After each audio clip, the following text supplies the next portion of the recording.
Hello, and welcome back to another episode of Critical Reactions with your host, Bryan. We're going to do an album review today, which is where I check out a full album and fully dissect it and analyze it. We're going to be looking at Aesop Rock's Spirit World Field Guide today, and full disclosure, I have tried to listen to this before, sometime last year, which is, 7 to 9 months ago, so I really don't have a strong memory of the album itself. I got through 3 or 4 tracks. Most of them bounced off of me, and I decided to just stop checking it out. It didn't really work for me. So I'm going to force myself to listen to the entire album here and analyze the musical and lyrical components and see what I think on the other side of this. First, we're going to dig into the opening track, as that's how you listen to an album. We're going to be checking out Hello from the Spirit World.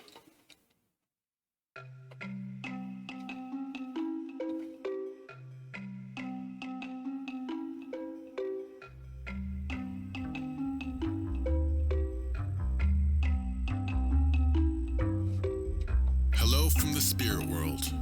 My days here have been as rewarding as they are troublesome, and often dangerous. I have been assembling my notes for some time now.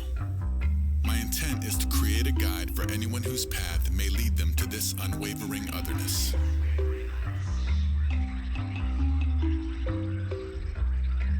There are days I fear my work will only serve to create more confusion about what I have found, but I felt it necessary to stay the course in hopes that these insights may be illuminating for some.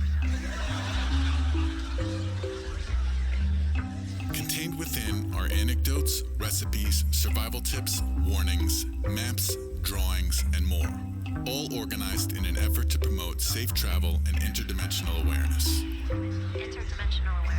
While this arrangement highlights the basic chronology of my experiences, users should skip to whatever section most directly applies to their impending scenario, as no two spirit world experiences are the same. Really interesting rhythmic component there in the bass. Passages may detail specific circumstances that you will not encounter. It is still recommended you cover these sections as to increase your general understanding of what can be expected. There will be times when you will be tested in ways this guide can neither prepare you for nor help you from. Spirit world travel is not recommended for the faint of heart or weak of stomach. Swift and unprecedented consequences will follow your decision to breach this environment.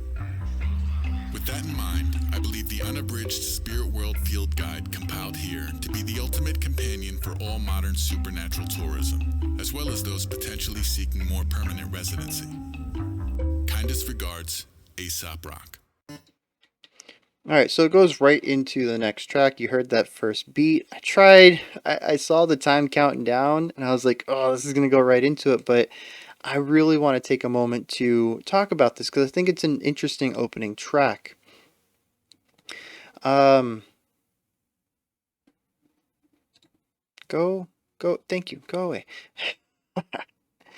So, it is in the most basic definition and introduction to the album. Normally we talk about the album intro track, a 1-minute little interlude, usually an instrumental that introduces us into the world of the album. Sometimes completely different style than the rest of the album, but it's our intro track. It's shorter than the rest. It's a way to ease the listener into where they're going. And this fills that role in a very different manner. We have a very simple bum bum bum bum bum bum bum bum bum bum bum bum bum, very simple melody that exists behind our vocalist that also lays down a rhythmic component. It is both melodic and rhythmic. We have a bass idea that is just 2 notes. Pockets of this 2-note idea rhythmically syncopated against our main melody. And then a lot of atmospheric ideas, whooshes and panning ideas and laugh tracks, and taking what something is said and repeating it and delaying it and warping it. In a lot of ways, it feels like the introduction to Twilight Zone. We have a speaker telling us what we are about to get in store for, with otherworldly sounds going on behind them, and very sparse instrumentation. It really does feel like the opening credit roll, opening introduction aspect to a television show. And the words are no different. We have hello from the spirit world. My days here have been rewarding as they are troublesome and dangerous. I've been assembling notes, and my intent is to create a guide for anyone who also will follow in my footsteps. These days I fear my work will serve to create more confusion about what I found, but I felt it necessary to stay the course in hopes that these insights may be illuminating for some. So he even says, I've spent a lot of time here, and I'm compiled things that I've found. They might be confusing, they might be helpful, but the fact that they might help some tells me I need to release these notes. It says contained within are anecdotes, recipes, survival tips, warnings, maps, drawings, and more, all organized in an effort to promote safe travel and interdimensional awareness. Going back to this interdimensional idea, going to the spirit world, just kind of adds to that supernatural Twilight Zone element. While this arrangement highlights the basic chronology of my experiences, users should skip to whatever section most directly applies to their impending scenario, as no two spirit world experiences are the same. Accordingly, certain passages may detail specific circumstances that you will not encounter. It is still recommended you cover these sections as to increase your general understanding of what can be expected. It's interesting, though, for anybody who has been to a theme park, and me, living around quite a few of them and have kind of grown up around theme park visits and amusement park visits, this part of the song interestingly begins to take a different direction. I think even with the vocal delivery, that it approaches a keep your hands and feet inside the ride at all times kind of vibe. Continues on and says, there will be times when you will be tested in ways this guide can neither prepare you for nor help you from. Spirit world travel is not recommended for the faint of heart or weak of stomach. This is that theme park ride kind of voice I was going with, Swift and unprecedented consequences will follow your decision to breach this environment. With that in mind, I believe the unabridged Spirit World Field Guide compiled here to be the ultimate companion for all modern supernatural tourism, as well as those potentially seeking more permanent residency. Kindest regards, Aesop Rock. It's interesting how it changes that vocal direction. We shift from something very personal. This is what I have found, and I hope that my work and effort here and the notes I've compiled will help someone else in their journey as well. And it kind of shifts to more of a legalese feeling. You must abide by these things, or consequences will follow. It's out of my hands at that point. I'm sorry. This thing can't prepare you for everything. Kind of dropping all the removing the liability from Aesop for anybody who follows in his footsteps and maybe ends up in situations that he didn't. And then it turns and converts it over to what feels like an advertisement vibe. Says that calls it the field guide for the spirit world and hopes it's an ultimate companion for your tourism kind of thing. It's really interesting that vocally, I don't really think there was much of a change in vibe throughout, but it really goes into how Aesop crafts words and how he phrases ideas and borrows vocabulary from different aspects of life to kind of follow in the footsteps of these vibes, where he can still give us one single delivery throughout this entire section, but they all feel so differently. So yeah, that's this first track to me. It's an introduction. Says, hey, you're about to go into the spirit world. Here's some stuff you should probably know. It's a place unlike anything else you've visited, and I'm hopefully going to be your guide through it. So, let's dive into the next track. This one is called The Gates.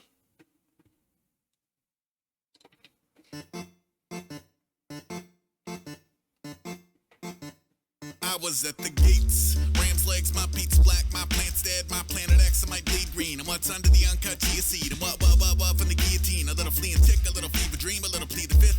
Roadkill, I'm off leash, I don't heal, and I'm hung from an unkind mobile. I turn one miss. Got a lot of sub bass in this one. I'm lights out, my con sleeps upside down. It's sci-fi.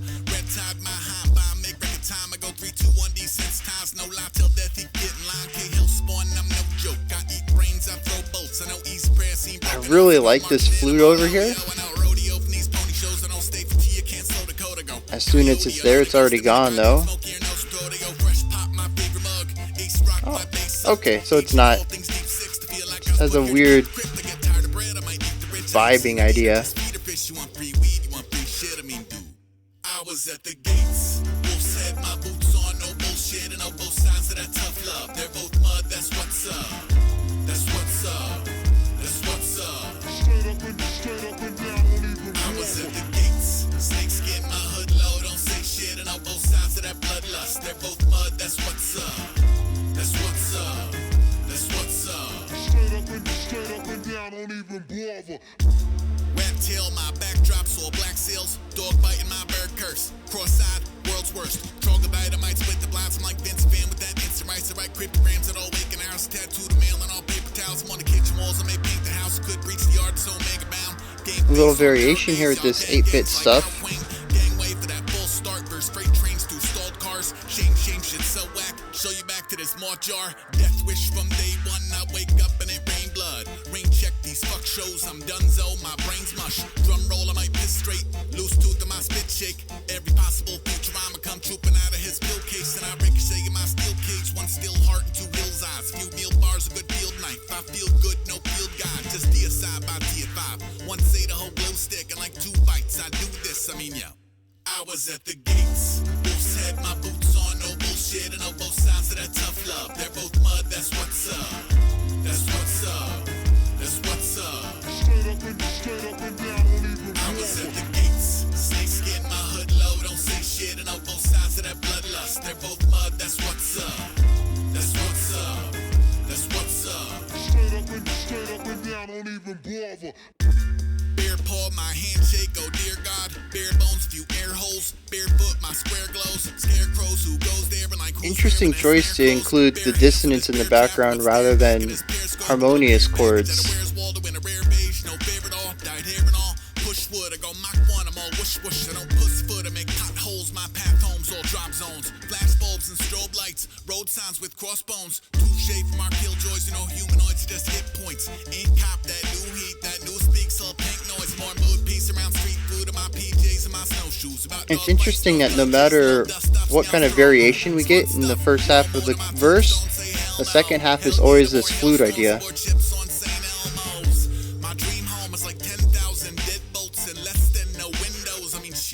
I was at the gates. Wolf's head, my boots on, no bullshit, and on both sides of that tough love. They're both mud, that's what's up. That's what's up. That's what's up. Straight up and down, don't even I was at the gates. Snake skin, my hood low, don't say shit, and on both sides of that bloodlust. They're both mud, that's what's up. That's what's up. That's what's up. Straight up and down, don't even bother. Alright, and I think we're moving right into the next track again, but we gotta take a second here. See, because, like, here's the thing. Normally with these album reviews, we'll have a couple of tracks at the beginning where I'm like, isolate the track, because I gotta get a feel for what the album's doing. And for sure, we're gonna do that same thing here. First few tracks, I'm really gonna be pausing at the end of each of them and diving into, but also, there's just so many lyrics, and I'm going to assume that I'm going to need to take a break after every track to dig into what's going on with these. I fear it will make the video the longest that we've done so far, but we'll see, because I am having less and less to talk about musically already. So, the gates. We have 3 verses and a chorus. And the song does, as it states, bounces back between these two ideas. It really does encapsulate the idea of the A B kind of naming that we do for a lot of our songs when we're like, what's the structure of it? You know, verse, chorus, we'll say A B. But a lot of rock songs tend to have an intro idea, and sometimes that intro is just the verse with no lyrics. Sometimes it's the chorus with no lyrics, but often it's also a unique aspect of the song, and I don't really include it in my structural breakdown that way. But this song, right off the bat, we start off with our verse. It is a lyricless verse. Um, we get like an 8-bar introduction to our musical ideas, but we dig right into our opening verse. We hit the chorus, we hit the verse, we hit the chorus, we hit the verse, we hit the chorus, and as soon as the chorus is over, that very last syllable is spoken, we have moved on into the next track. These songs are condensed so much. It is kind of bonkers how little dead space there is at the beginning and ends of these songs. Usually, I've always had a chance to be like, oh, you know, we're fading this idea out. You know, should I stop the song here? Should I let it continue on and see if it goes anywhere? And I'm like, I'm kind of playing this game, and here I'm looking over, I'm like, 17 seconds left. The dude has too many words to put in 17 seconds left. And sure enough, as soon as that last syllable hits, that's the end of the song. It really is the last thing you hear. They're just, they're so industrial, I think is the word I want to go for. They are really cramming as much potency into each second of each song as possible. There is no wasted time on these first 2 tracks. It is kind of bonkers. So our verse has a very basic idea musically. We have our bass kick that hits 2 times a bar. I can't remember what they were, but it's a bit syncopated. So I'm thinking it was like beats 1 and then like the and of 2 maybe, and of 3. And then we had a little musical riff that was going on. And we had our guest instrument, I guess we can call it, that happens in the first half of each of these. They were different in all of them. We had, and then our, I can't remember if the first verse had the chordal idea behind it or not. Our second verse certainly did, and our third verse traded that in for a dissonant chord. And then I remember there was a bump, bump, ba-dum, bump, bump, ba-dum, bump, bump kind of idea, and I think it was the second verse. Regardless, though, that's only around for the first half of these verses. Once we hit the 50% mark, getting through them, no matter what our guest instrument was for that section, we trade it out and get our right-panned flute to come in and play its thing, where it gets a little bit of a line, holds a note out, and it sort of like vibrates and changes frequency. It feels like it's phasing in and out of the song while it fades out. It's a really interesting idea, production-wise, on the flute. And it also kind of just gives that vibe of transitioning into the spirit world. And then we have our chorus, which just kind of simplifies everything down so we can get this super groovy section going with our hook, the part that's hopefully is going to get stuck in your head. So with that said, let's check out some of these lyrics and see what's going on here. I was following along with the lyrics as I was listening. I picked up nothing. This is going to be very different from last song's lyrical analysis because I had a good vibe of what it was about before going into it. And I could kind of cherry pick the lines I needed to support my idea. Here I'm pretty much going to go word for word down and see if anything comes off of it. But yeah, I didn't pick up anything while I was checking it out during the song, and there's something else I wanted to say as well, but I don't remember what it was.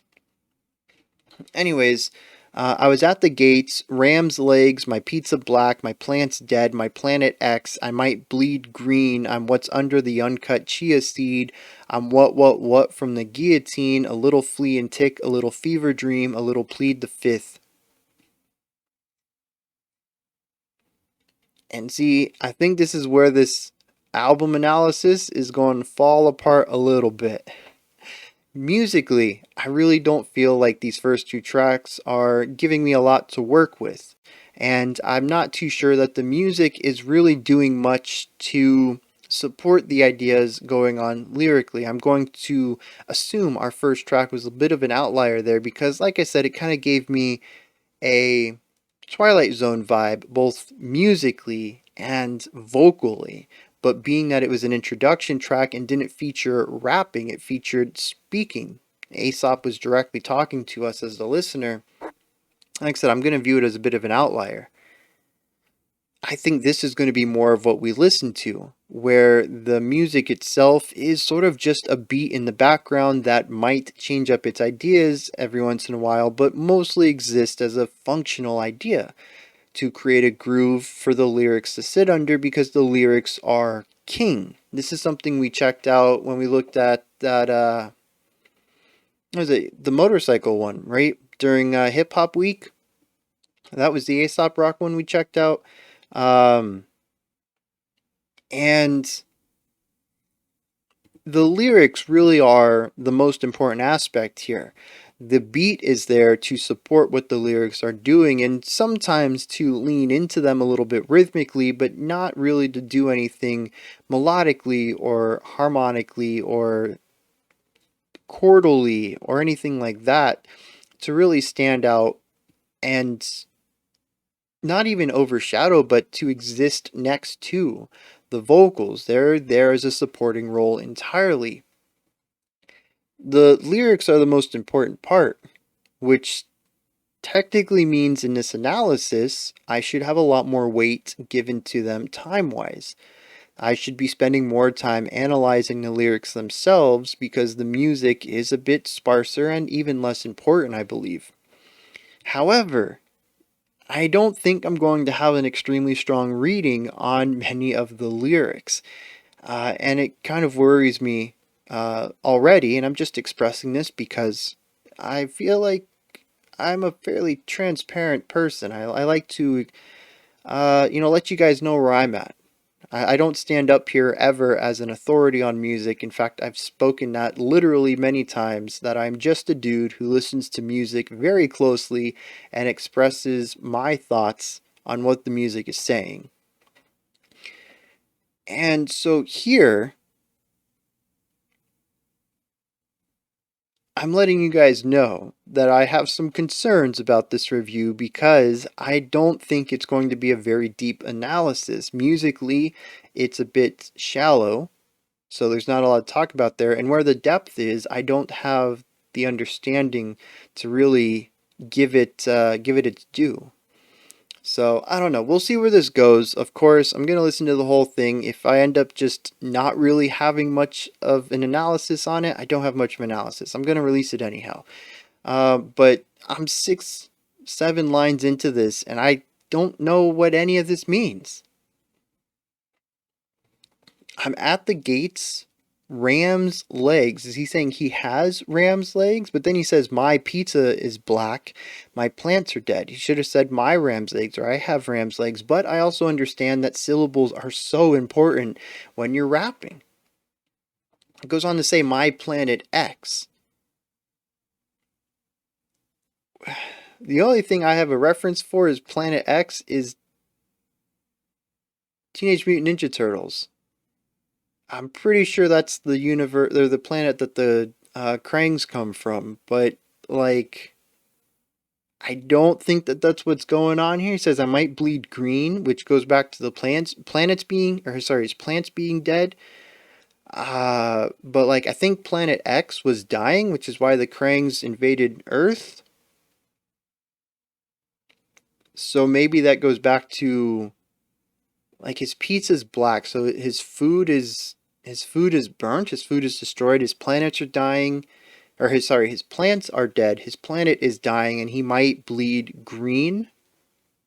Like, is that what he's saying here? Is that his environment is dying around him, and maybe this is what leads him to move on to the spirit world? But I kind of assume that we're already in the spirit world. All right. Roadkill, I'm off leash. I don't heal and I'm hung from an unkind mobile. It turned one misstep into bone meal. Look, daybreak, I'm lights out. I like that. The day comes up and he's lights out. I don't know what it means, but I really like the imagery of one light coming on and one light going out. My kind sleeps upside down. Oh, so he's saying he's nocturnal like a bat. It's Sci-Fi, Red Tide, my high and by make record time. I go 3, 2, 1, desensitize, no lie, tell death he can get in line. Alright, so yeah, again, like I kind of have ideas here, right? He's saying he's a nocturnal creature. I don't know, it's sci-fi, I don't know. Red tide is the blooming of algae that destroys or kills a bunch of fish. I know I experience it like every year. It is kind of bonkers to see so much death. Oh, you know what though? Okay, so this could be going back into the idea of the planet dying. Um, Maybe. Then he says, my high and by make record time. So, like, he introduces himself and leaves quicker than most people. I go 3, 2, 1 and desensitize. Tell death he can get in line. I mean, that's pretty straightforward. He's got so much to do, so many appointments with people, so to speak, so much left in his life. Death can get in line. There's so much more that needs to get done.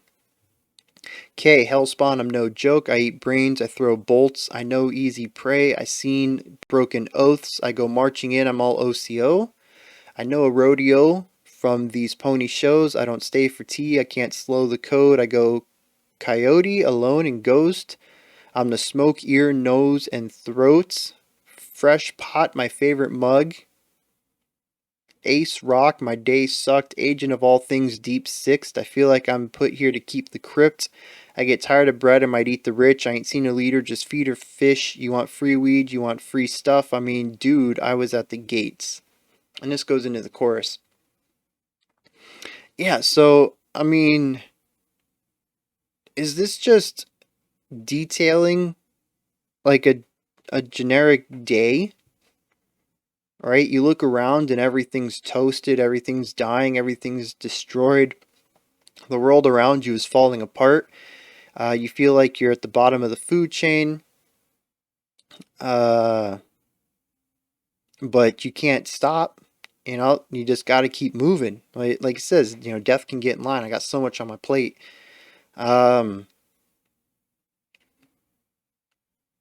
So he says he gets a fresh pot with his favorite mug, drinks a cup of coffee. My day sucks, but I get tired of bread because they're poor. All you can eat are bread, so I might eat the rich. Never seen a leader, just feed her fish. So yeah, it sounds like he's just, the modern morning of a millennial, right? You look out into the world, you scroll through your social media, all you see is the world falling apart and people hating each other, and you can't really make time for that. You just know that you've still got to work 60 hours a week, 70 hours a week to make ends meet. So you get your favorite pot of coffee, you wake yourself up, and you move on with life. That's kind of what I'm getting there. The chorus says, I was at the gates, wolf's head, my boots on. I know both sides of that tough love. They're both mud. That's what's up. Straight up and straight down. Don't even bother. I was at the gates, snakeskin, my hood low. Don't say stuff. I know both sides of that bloodlust. They're both mud. That's what's up. Yeah, I don't know. I got absolutely nothing on this chorus. Verse 2 says, rat tail, my backdrops all black sails, dog bite, my bird curse, crossed eyes, world's worst. Troglodyte, I might split the blinds. I'm like Vincent Van with that instant rice. I write cryptograms at all waking hours. I tattoo the mail in all paper towels. I'm on the kitchen walls. I may paint the house. I could breach the yard. It's omega bound. Game face on dour days. Y'all gangs like how quaint. Gang way for that false start versus freight trains through stalled cars. Shame, stuff so whack. Show your back to this moth's jar. And again, just there's so much information densely packed here, and it's all going right over my head. The only line I got anything from is I write cryptograms at all waking hours because dude is cryptic. Every single phrase is so jam-packed with information. But interestingly, that information is reference based.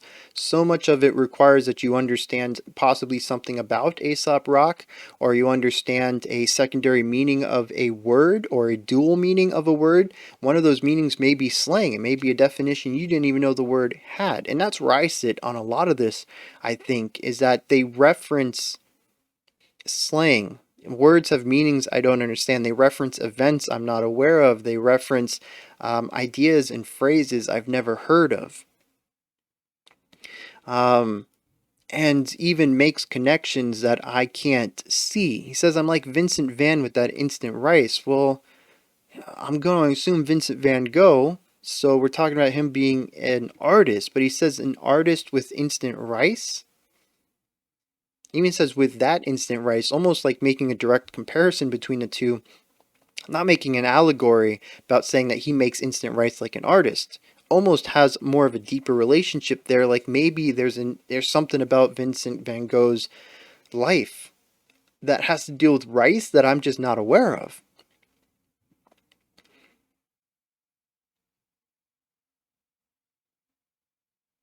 I mean, I don't know. Moving on, he says, Death wish from day one. I wake up and it rained blood. Rain check. These shows, I'm donezo. My brain's mush. Drum roll, I might piss straight. Loose tooth in my spit. Shake. Every possible Futurama come trooping out of his pill case. So, like, I mean, even that line right there, like, it struck me when I read it during the song itself. Obviously, it's a play on words. We have every possible future coming out of the pill case. But why replace future with Futurama? Futurama is a television show from the 2000s. Um, I don't understand what it has to do with this line at all. I ricocheted my steel cage, one still heart, two hills eyes, a few meal bars, a good field knife, I feel good, no field guide, just stay aside by tea at 5, once ate a whole glue stick in like 2 bites, I do this, I mean, yo, I was at the gates. I just, I have no idea. I really don't. Again, I feel like so much of it is supposed to be mundane. It's supposed to be describing just generic days. He says, game face on dour days, y'all gangs like how quaint, right? The days are just, you've got to put on your happy face no matter how bad the day is going, and your friends are just like, oh, how quaint. Just a normal other day. You got to treat it normal even though the day sucks. I don't know. Verse 3 says, Bare paw, my handshake, oh dear God, bare bones, a few air holes, barefoot, my square glows. My square glows? Scarecrows, who goes there? And see, I do really love the rhyme scheme here. So we have barefoot, my square glows, scare crows, who goes there? We got that long O sound almost back to back with every other syllable. And like who's where when that snare close? Bare hands on this bear trap, bringing back the bear ideas from a few lines ago. For what's staring back in his periscope, a little care package out of Where's Waldo in a rare beige. No fair at all, dye hair and all. Push foot, I'll go Mach 1, I'm all whoosh whoosh. I don't pussyfoot, I make potholes, my path home is all drop zones.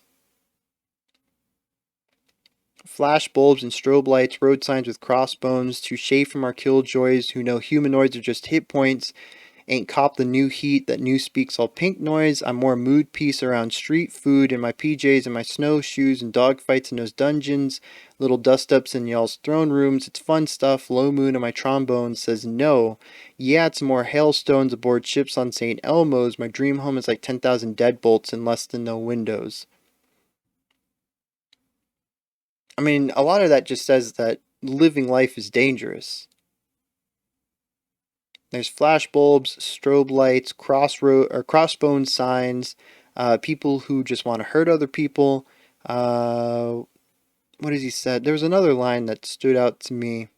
Oh yeah, he said his path home is drop zones. So he says his dream home is just pure security. 10,000 deadbolts on the door and less than 0 windows. No entry points into this place. That's what would make him feel safe. But, I mean, how any of this is tying into the idea of the spirit world, I'm missing that information. But I'm also missing a lot of information. As I just said, I've really got nothing here.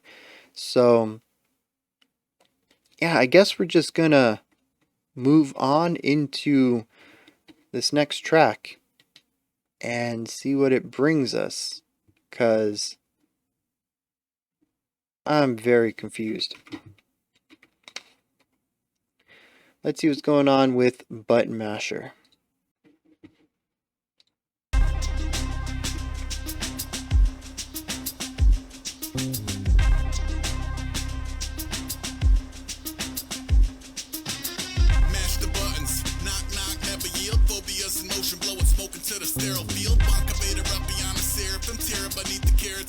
And we got this little bass idea. Oh. And then alternate to the right. Oh, no, okay.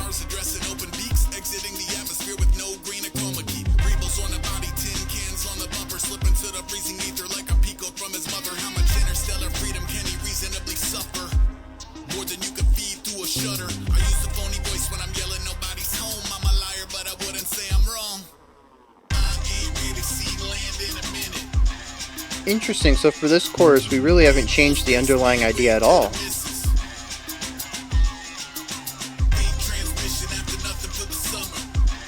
Lots of phaser sounds.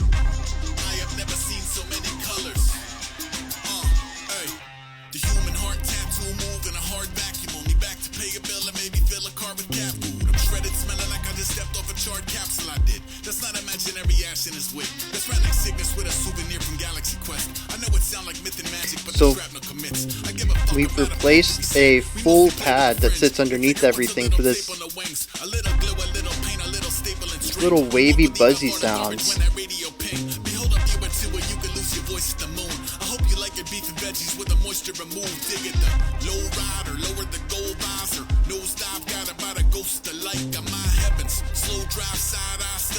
When can we expect you? Why would you expect me? I ain't really seen land in a minute.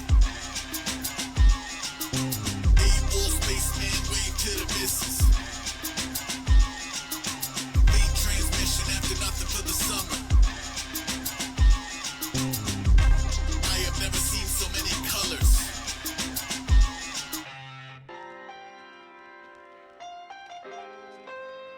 Interesting. But is it going to stick around? Tangentially related in the sense of one's environment, informing what they're made of. There was a ghost who broke it all up into tiny numbers and dated vector graphics and New York Times puzzles, who struggled knowing love is more than boring data entry. More reported from an orbit, all is known to say it gently. I'm reporting from an orbit on my own to say it gently. Catch a wave in the jalopy, down to burn up on re-entry. Man, the laser, do you copy? Keep invaders on the business end. Autopilot zeroes in on zero in for pissing in. Fix her up or she put like a Plymouth Duster from bucket to mothership. If you're up for a little sunburn stat, neighbors at the mercy of a thin wall. One side nap, one satellite pinball. Fun-sized asteroids pinging off the cabin. Ping, ping, the soundtrack is shrinking into blackness. I blink through 4D droids. And we've moved back to our original sound here.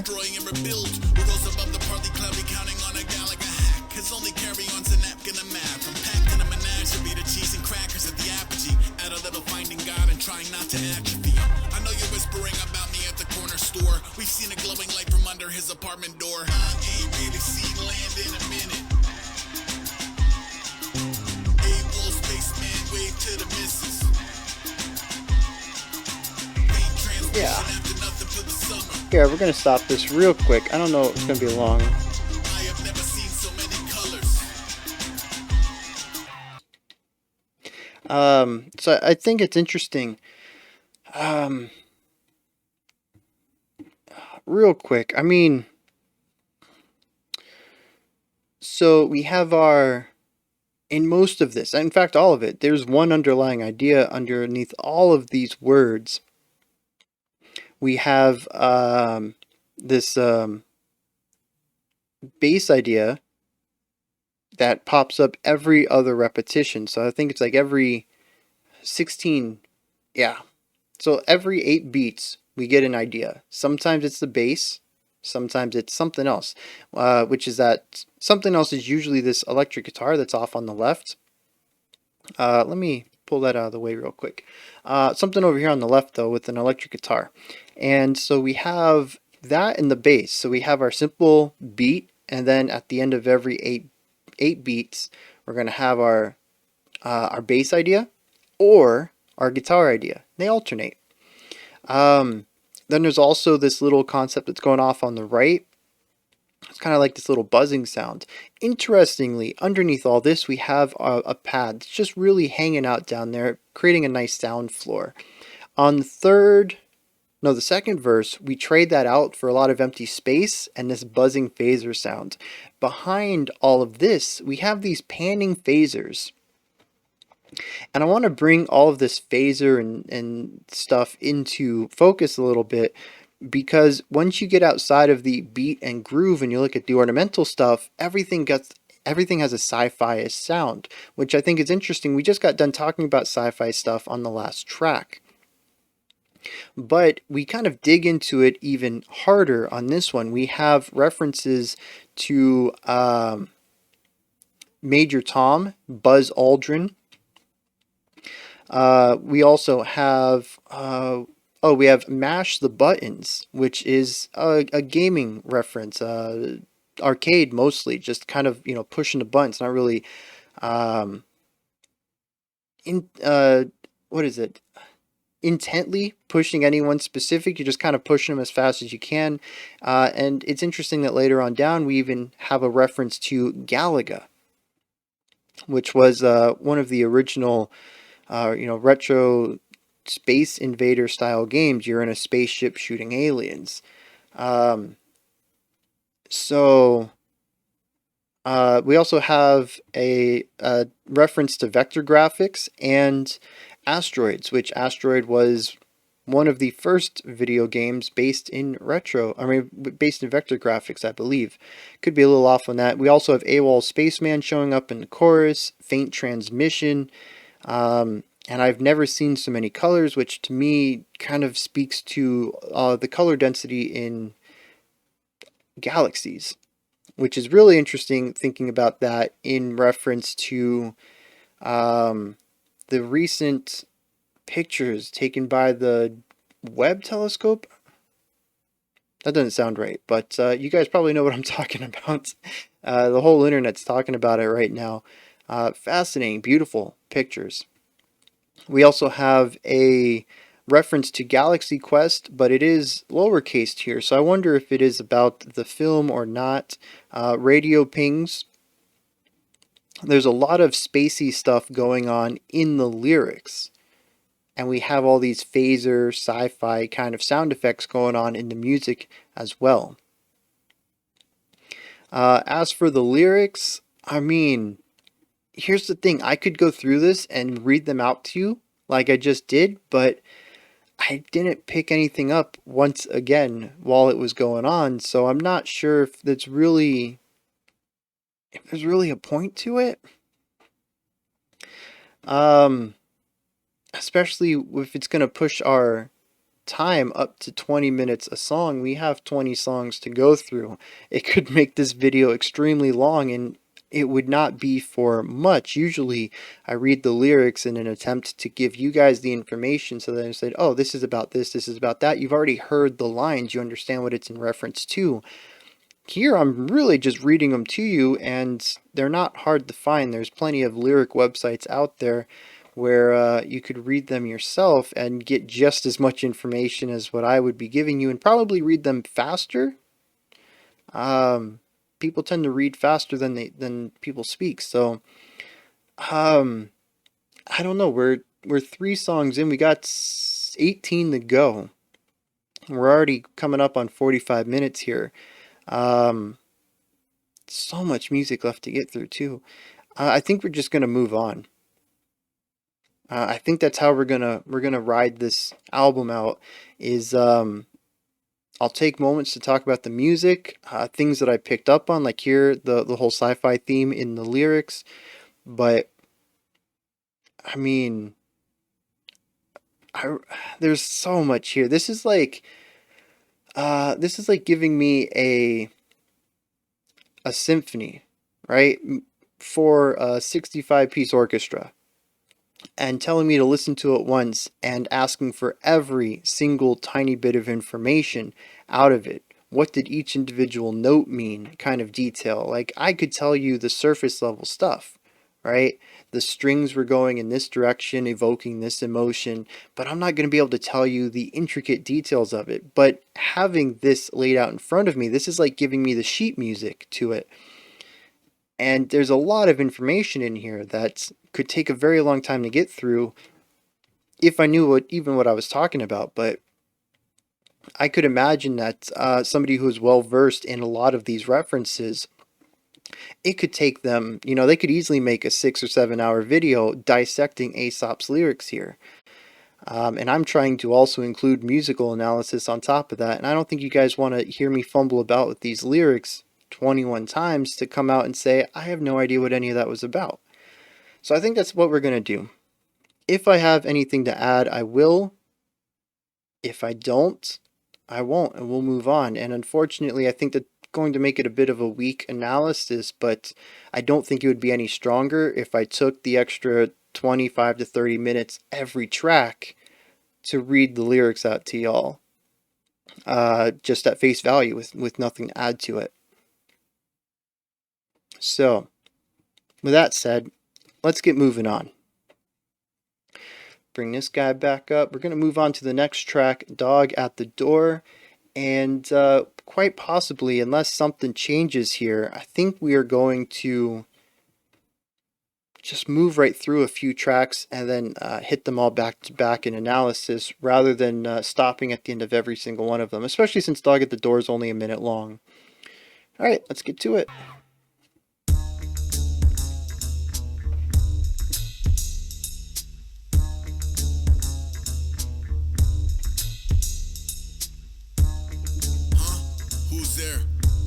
Front door barking at the air, wind all in the trees, then feet on leaves.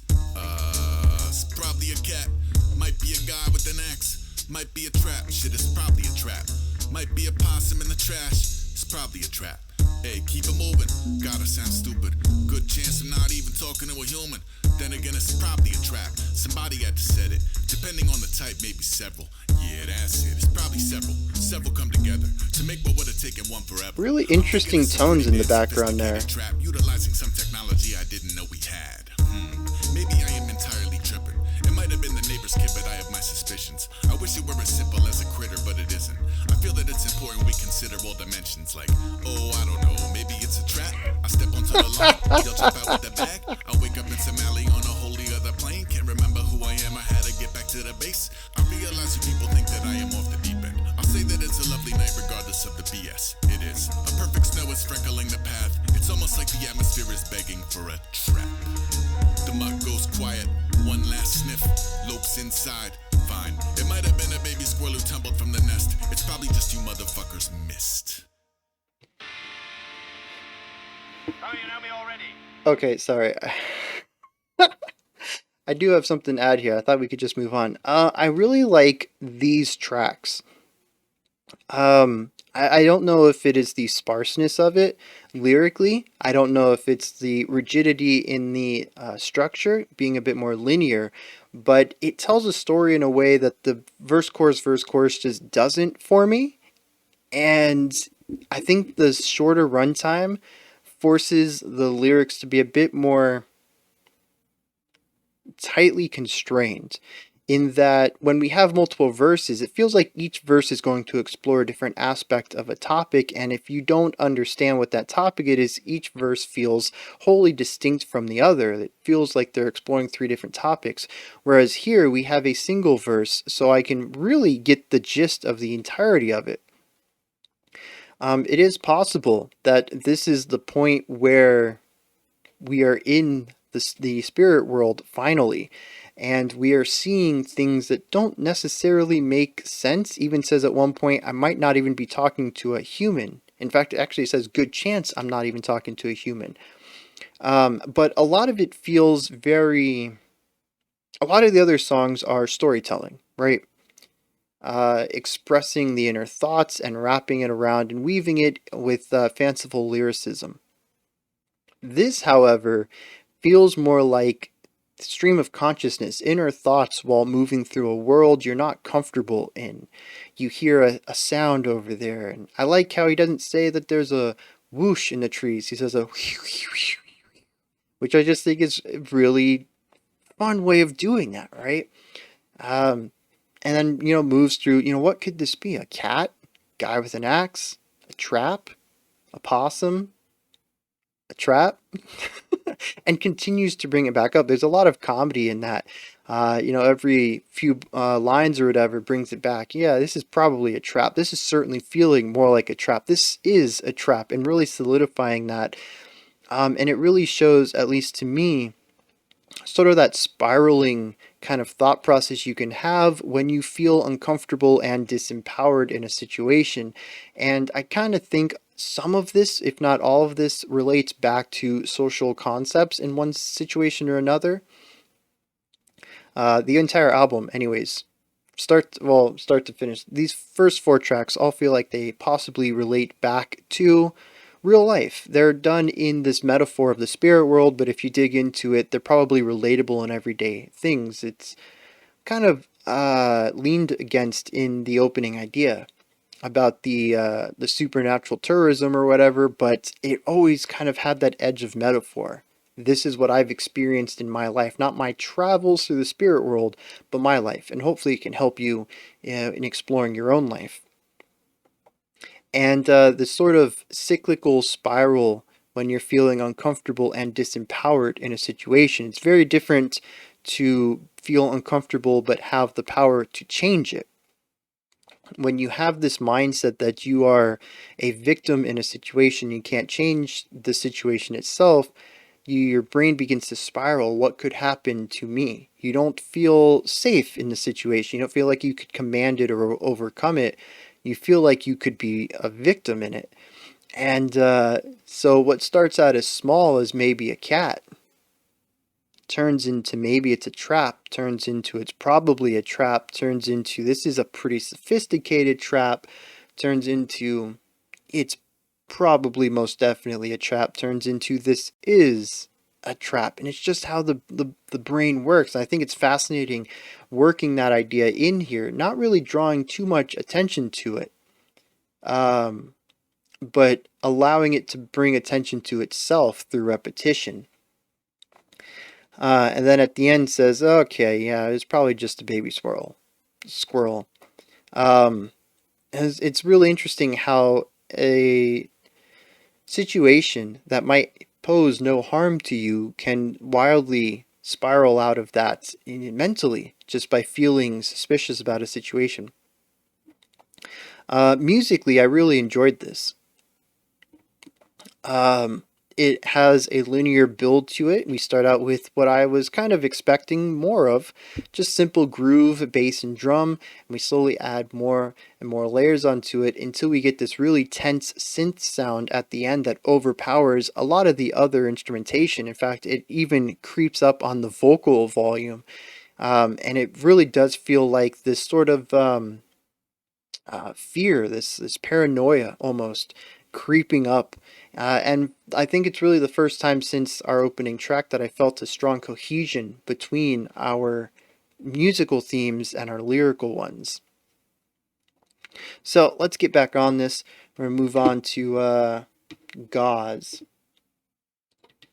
Those of you who don't, we're in for a great big fucking surprise. And those of you who do can expect an infinitely more horrible time than they care to remember.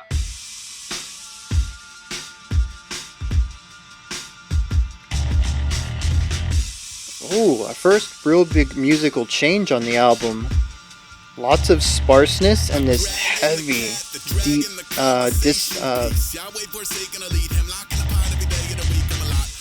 what's that word? Dissonant, no, destructive. Overdriven bass, there we go.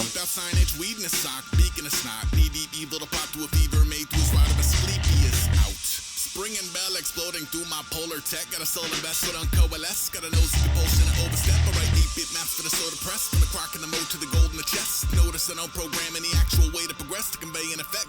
Hop in, yas to the beta breath. That fray, that plague, that bayonet. That hate, that base of death. That all in together, I'm afraid that train is left. I ain't made through bullshit a baby step. Hop off in the flesh, no beta test. I bump raising hell, I make raisin bread. Raised all wolf milk and I raise her head, I'm all good. Quietly hacking away at a hideous riff on the formula. What is the work of it? Isn't a ticket to slip into vivid euphoria, huh?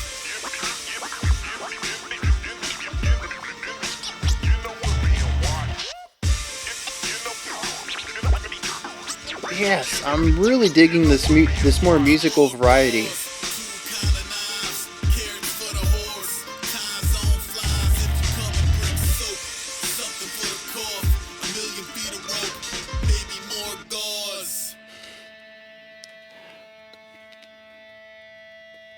Yes, let the song breathe a little bit.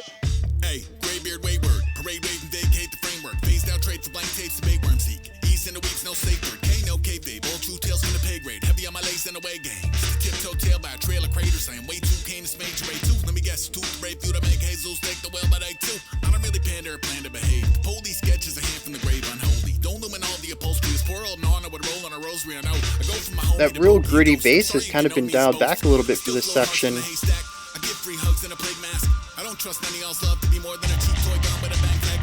Brought it back to the second half though. Look at this very airy sound over here. Still genuine pops on the bottomless pit. Backseat driver, the lazy drawl. I don't aim to please, I don't aim at all. I'm okay. Actively seeking to underdevelop a sentimentality. Why am I here if it isn't effectively cutting the hellions out of me, huh? And that's the second time he's ended a verse with triplet run.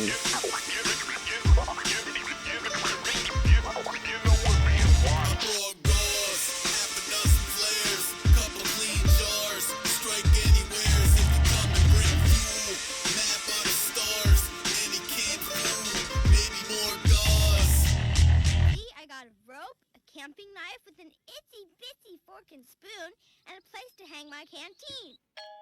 Right next in the next track. I'm telling you, these are just so expertly condensed.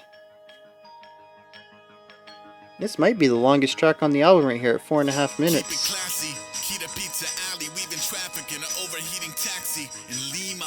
Tickets to liberate the center, pitch surrender to a witch doctor, pouring amphibians out the blender underneath the glowing purple Christ. Perfect surf, curl up and die. Cobblestone alone, a master class in open world design. I came from the wasteland in feather light trail pants. Fuji off the ant trail, Inca trail mailman, failed in every hemisphere. Show me the ambrosia, maybe ghost into the coca leaf and holy heliconia. We're shaman up to zombify undocumented expats. High and writing ayahuasca letters back to Melmac. Dear friends, send help yesterday.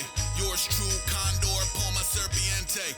Talk rap albums over alpaca medallions. With metalheads who traffic magic flowers from the mountains to the houses that are holy. A token of that sacred valley balance so you don't expel omega fatty acids. The strays in the plaza look happier than my neighbors. They answer to Paddington Bearman waiters. It's amazers. What ship, what shore? I grew up writing riddles under bridges in New York. Now I travel like a highwayman who whispers. Yeah, so yeah, this is the second song in a row. I've really enjoyed the melodic component, really creating this strong uplifting atmospheric component.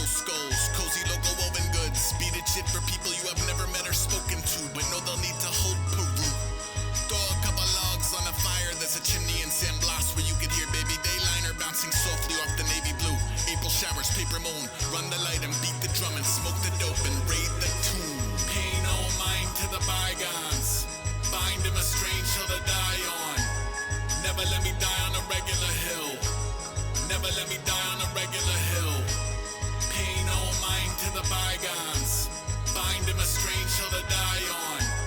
Never let me die on a regular hill. Never let me die on a regular hill. Never let me die on a regular hill. I figured it was going somewhere because it was rhythmically so disjointed from our previous section. I really dig that idea right there though. Shifting the music component within a section.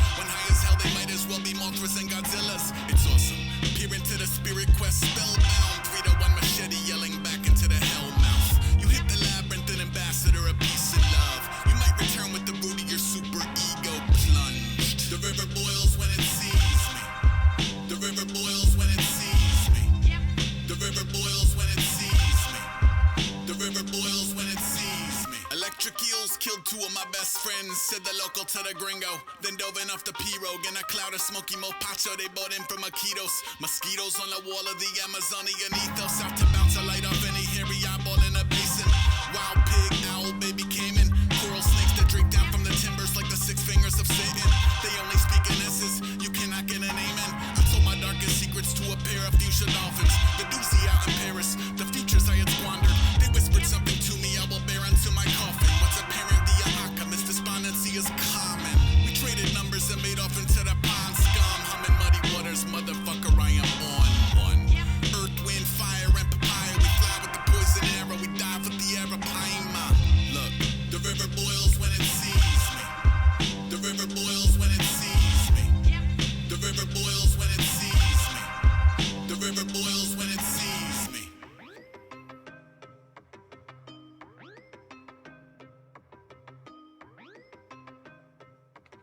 Alright, we're going to move into the outro here, and I'm pretty sure it's going to lead into the next track. I do want to talk about this real quick, though. So let's see. This track and the one before it, Gauze, I really enjoy how both of these have included a higher pitched melodic component. It is still quite loop based, 1 bar, 2 bar tops. I think it actually is a 1 bar loop, but it provides an uplifting element to the songs. A lot of these tracks so far are just very bass heavy. We have our standard bass kick and snare idea. I don't think I've heard any cymbal on the track yet. And then our bass guitar kind of gives us a melodic line. Sometimes it's just a heavy grit, sometimes it's 2 notes, but occasionally, as we have heard in this track and Pipe Masher, was it? We have this moving line within it. And I do, you guys know, I'm a huge proponent of more bass prominence in music. And I do like that in songs like this, we do get the melody out of the bass, but so much of the album, especially given his lower voice, is dominated by the low end. Everything feels very similar. And this is something I'm going to pop up in a little bit, but having these moments of these higher synth sounds, higher range synth sounds, not even just ornamental ideas, because we've had them from the start, but actually a strong component of the music itself, providing a melody to the underlying musical component to this track. It really helps build the song emotionally, sound sphere wise. To me, everything just really exists at the bottom, and it's nice to have some stuff up top that isn't ephemeral, that isn't temporary, that actually exists from moment to moment. I think sonically these two may be my favorite tracks so far. But I can't move on without mentioning this. We are 6 tracks in. Yes, we are 6 tracks into this album. There are 15 ahead of us. We have barely scratched the surface of this album. There's still so much music to go. and I am already kind of bored. And I don't want that to be taken the wrong way. I am still interested in what is to come, but I'm finding that I'm having less and less to really pay attention to, less and less that is capturing my attention. And again, that's nothing against Aesop Rock, and I really want to clarify this before we get deeper into this video. This is the same problem I had when I listened to it on my own time. I was trying to explore more hip-hop music, and this album had recently come out, so maybe it wasn't last year, because this says 2020, so maybe it was early last year, maybe mid last year, when I tried to listen to this on my own. But this was highly recommended, and I gave it a shot. And I listen to it as I listen to a lot of music. On my own time, it's music first. My first listen is all about the sonic quality. Do you capture my musical interests, right? Do I enjoy the way the songs sound? If I do, I'll give it a few more spins, and then I'll probably dive into the lyrics at that point. And that process doesn't really work for hip hop. A lot of it is that the music is kind of pushed away from the important aspects, and the lyrics are brought up. It creates an inversion of what I typically listen for in music. I am finding a bit more diversity in here than I did then. I don't know if that's just because I'm listening a bit more critically, or if because I am getting more acclimated to sparser soundscapes. We did Hip Hop Week a while ago, and I found a lot of really neat things going on in there that I don't think I would have picked up on 2 years ago, before I started the channel, before you guys really got me interested in other styles of music to dissect, and helped me tune my ears towards these different styles. And it's all a ripple effect, right? The more I listen to the simplicity of black metal and picking up on nuance and texture, allows me to listen to more simpler styles of ornament or instrumentation, like in hip hop. It's all a ripple effect. I learn to listen to one style, and it helps me listen to adjacent styles, whether they're in the same umbrella or not. It's specific aspects that are kind of abrasive to me. So it could very well be that my ears are just more attuned to this now than they were, but I am, happy to hear a lot of this nuance, but the nuance is also very short-lived, because a lot of the nuance is this ornamental stuff. An idea that pops up and then dissipates. And it leaves each song feeling very similar to the one that came before it. We have our very simple bass kick and snare idea. Usually somewhere between 6 and 9 hits combined per loop. It really is not a lot of stuff going on there. It creates that basic groove.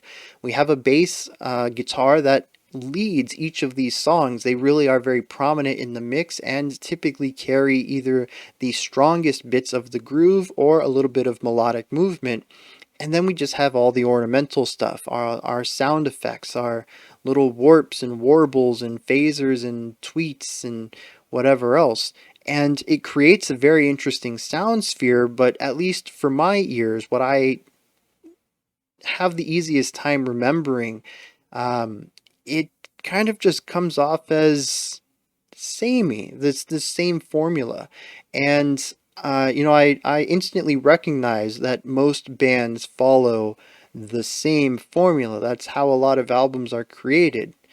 Especially when you think that most albums are created in the span of a few months, and the person is in the same mindset for the entirety of it. Or, in the case of rock and metal, the band is in the same mindset. Most albums do not jump around drastically in style. We can even see this in some of the black metal we've checked out, like Umgwa and Agalok. The very same criticism could be levied towards those. I think the big difference is that I have a lot of exposure to that style, in which I can hear some of the nuance or I should say more of the nuance, so that I can kind of pick apart different aspects of the songs, and they can all kind of stand out more or less from each other. And the thing is that here I even acknowledged that the ornamental ideas change every song, and they do give each track its own identity, but as far as musical analysis goes, there isn't a lot of extra stuff to latch on to. It's all built the same way. The ornamental ideas, while are different in sonic quality, are still just the ornamental ideas. They build the same atmospheres.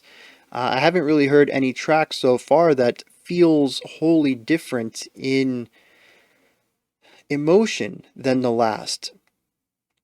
And some of that is definitely the music, but I think some of that is also the vocals. And this has always kind of been one of my big problems with hip hop or rapping in general is, well, I guess hip hop in general, because like take Linkin Park for example, right? Mike Shinoda's rapping is very one note. It's not like he introduces melodic components to the rapping, just kind of sits where he's comfortable and lays it in, right? Much like most rappers, but the music is dynamic around it. When it comes to hip hop like this, though, we have static-ish music with static-ish monotone vocals, and it gets to that point where all of it, my brain just wants to discard all of it as repetitive noise. And it makes it really difficult for me to continue to pay attention to this track after track after track when it all kind of blurs together in my mind. And I totally understand that is completely subjective, right? I'm not laying any of that weight on the music itself. That is entirely how I absorb music and where I am in my relationship to hip hop. But it is consistently so far on these 6 tracks, either I don't understand the nuance of it, or it's all in the same realm and my brain is not used to or mature enough to really dive into the repetition, the constant repetition across all of these tracks. I shouldn't say repetition, the constant familiarity between all these tracks. They all share very, very similar DNA structure and vibe. So I'm really trying my best to meet it on its own terms. And I think, unfortunately, I'm kind of asking it to meet me halfway and then kind of cheating a little bit and saying, how about you come a little 60-40, right? Because I don't have the capacity to get there, and I understand that is totally on me. But I do feel a lot of my analysis slowly slipping to the wayside with this video so far, because I'm finding less and less to say about the music and nothing to say about the lyrics because it is all going completely over my head. And I do apologize for anybody coming into this expecting my typical stuff. I have 3, 4, 5 hour album analysis videos really digging into every single track and explaining how they work and combining everything into an overarching concept. And I don't feel I'm going to be able to do that here. And I just want to preface people that I am feeling a little rocky going forward on this album because it is a bit difficult for me. With that said, I do want to talk about this track real quick because there was something really cool here, right? We get through the verse, we go into the chorus. It says, pay no mind to the bygones, find a strange hill to die on, never let me die on a regular hill. And the music did not change at all. I was like, oh, this is going to be another one of those tracks where we just have the same underlying idea through the entire song. And I don't want to go ham on that again. I just kind of did my little rant on the static elements in the song so far, but I enjoyed it the first time, having an entire song built on a single idea with one element shifting between the structure. I think that's a really neat way to build a song. I just like a little bit more dynamic work, so to hear that repeated so often kind of wears on me a little bit. So I'm like, okay, this is just going to be another one of those tracks. Halfway through, though, we shift. And this shift drives us through the rest of the chorus into our second verse, and I thought that was wonderful. I can't think of many songs, zero off the top of my head, but maybe if you gave me time to really think about it, maybe a handful, literally 1 to 5 songs that started verse two's idea. Well, actually, not even verse 2, because musically it's a completely new section, right? It is technically the next verse, but it is also a brand new musical section. So it's technically our C section. If A is our first verse and B is our chorus, we're bringing in the C section in the middle of our B to lead into it. So we're actually utilizing the chorus not just as a hook lyrically, but musically we're utilizing it as a bridge where it fills in our last 4 bars of our first verse and begins our first 4 bars of our second verse. It's a very cool way to go about doing that. Once again, though, lyrically, I have absolutely nothing on this. I really don't. Going back to Gauze, again, I have nothing, but I do want to bring up one thing.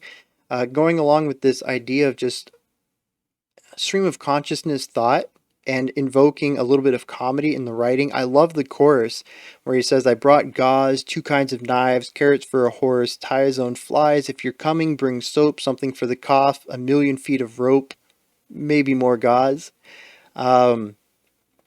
Just a really sort of tongue-in-cheek way of saying, you know, I came prepared, but also if you want to come prepared, and I know that I didn't bring enough, right? So you should help out and double up on some stuff I got.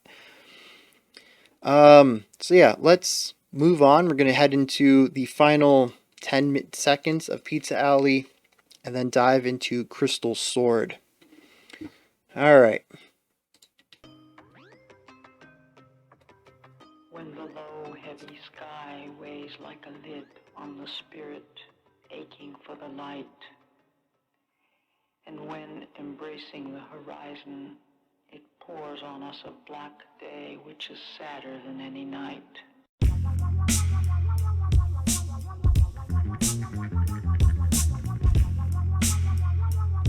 Yeah, once again, we got this really strong bass line going on. Carry his own water, is nary a known other. Read a poem when I parry, apparently no sucker. Man slash island, casually hammers iron. Falcons that come to daddy, fabulous cash and prizes. I'm back at a theater feature, feeding rapid eyes in crisis. Out of sight is both as fancy and a random act of kindness for ya. Ride the wild aurora, future brightest fried Gamora. Present tense and SOS and tidal water. Final offer, sold. I've been shaking off a death rattle as a window bound back from a collapsed red flannel at night.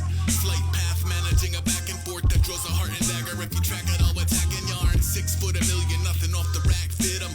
I dress like fingers, a light through black nimbus. Ruined last Christmas, probably ruin this Christmas. You can follow it from wing to cataclysm. Listen, he carry his own water, is nary a known other. Burn sage in the alley with various ghostbusters. See a disembodied bones knocking on your rods and cones. Some resort to scuba gear, some return to hobbit holes. Me, I done a lot of both. Riding out and running scared. I'm everything from he's a pest to he's been dead for 20 years. He's been treading perfect curbs in golden light with total scum. Pigeons bring him donuts, I'm the motherfucking chosen one. And every time you liars talk, fish and birds start dying off. Roses turn to solid ice, quiet eyes to fireballs.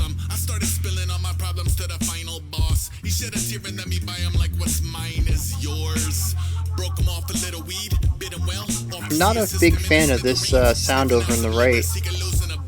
It started out interesting, but carry his own water, is nary a known other. Go halves on the carry on bolt cutters. Not a towel boy or cow to the slaughter. I leave an awkward conversation like a cow to the saucer. Inspire 1,000 our fathers, people start calling her priest. We've never seen a man so vehemently drawn to the beast. I heard he plays a pipe organ and changes form when he feeds. I've never played a pipe organ, the rest my lawyer concedes. Okay, pull up at the spirit world, 0-man pit crew, itching for experience, clearing the jellyfish bloom. Show him to the sick room, sick him on a showroom. Show us how you trick him into swimming through the Oju. Devil strap on a welcome mat. The dinner jacket smell of hell and back. I'm working on my hell and forth. It's bound to be a bumpy ride. Deeper through the death and gore, coming out the other side.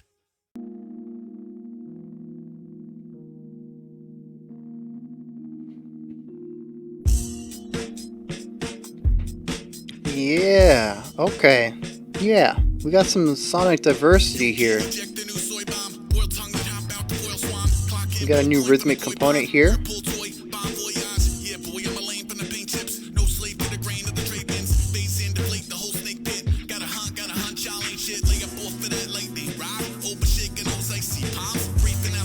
really interesting how often we'll have spatial ideas.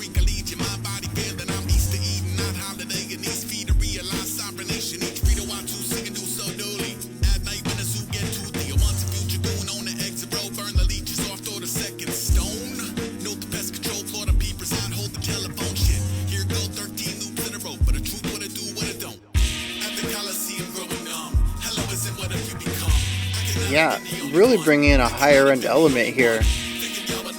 But once again, we have this right isolated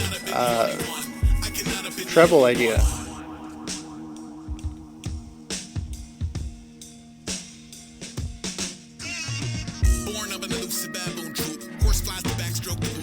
For some reason, I don't know why, I was expecting a guitar solo.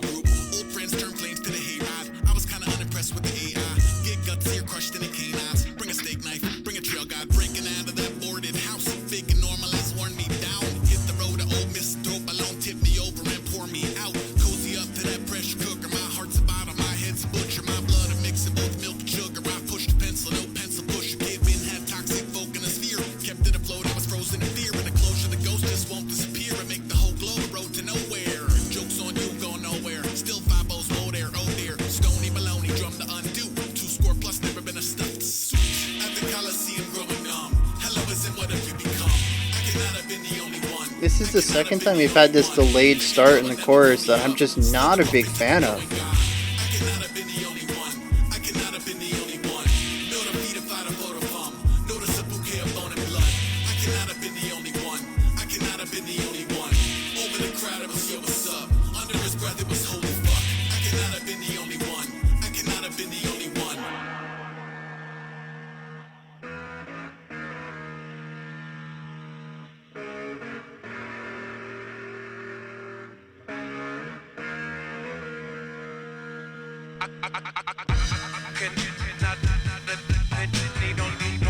Yes.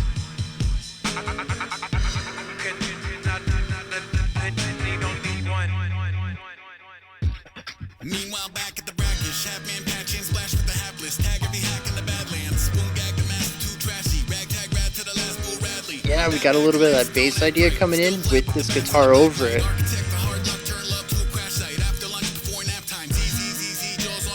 Yes. Oh, okay.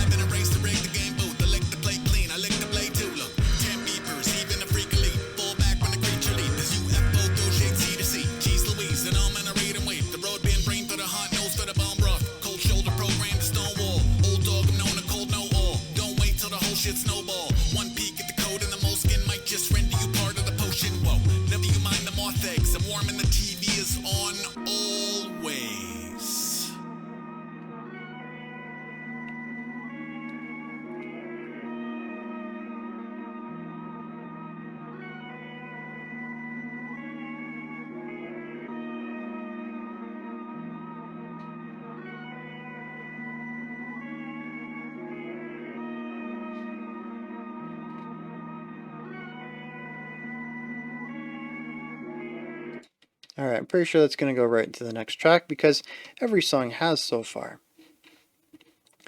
So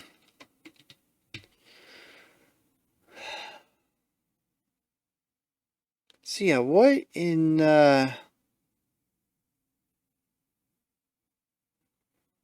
So here's something I wanted to touch on real quick from Crystal Sword. There is a lot of I think it was Crystal. Let me look through this real quick. The idea though is that there's a lot of pop culture in Aesop Rock. You know, when we were in the was that Button Masher right there is you know, I mentioned as a video game term. The whole album was, that whole song was very sci-fi and spacey related. We had pop culture icons. Buzz Aldrin was mentioned. We had huge pop culture video games presented. Galaga and Asteroid. We had the birth of the vector graphics, which kind of lines up with this old-timey, you know, the old school NASA equipment that we had. And there's been quite a few elements so far that I've kind of picked up on as far as pop culture. I'm kind of missing where they are. Maybe I'm looking at the wrong track. Oh no, this one, yeah. Talked about utilizing fireballs to defeat the final boss. Very Mario kind of style I'm getting there. Um, and where was another one? Not necessarily video game related, but maybe it wasn't that one. Maybe it was Boot Soup that we just checked out. Um, maybe not. I don't know. There's so many words. Um,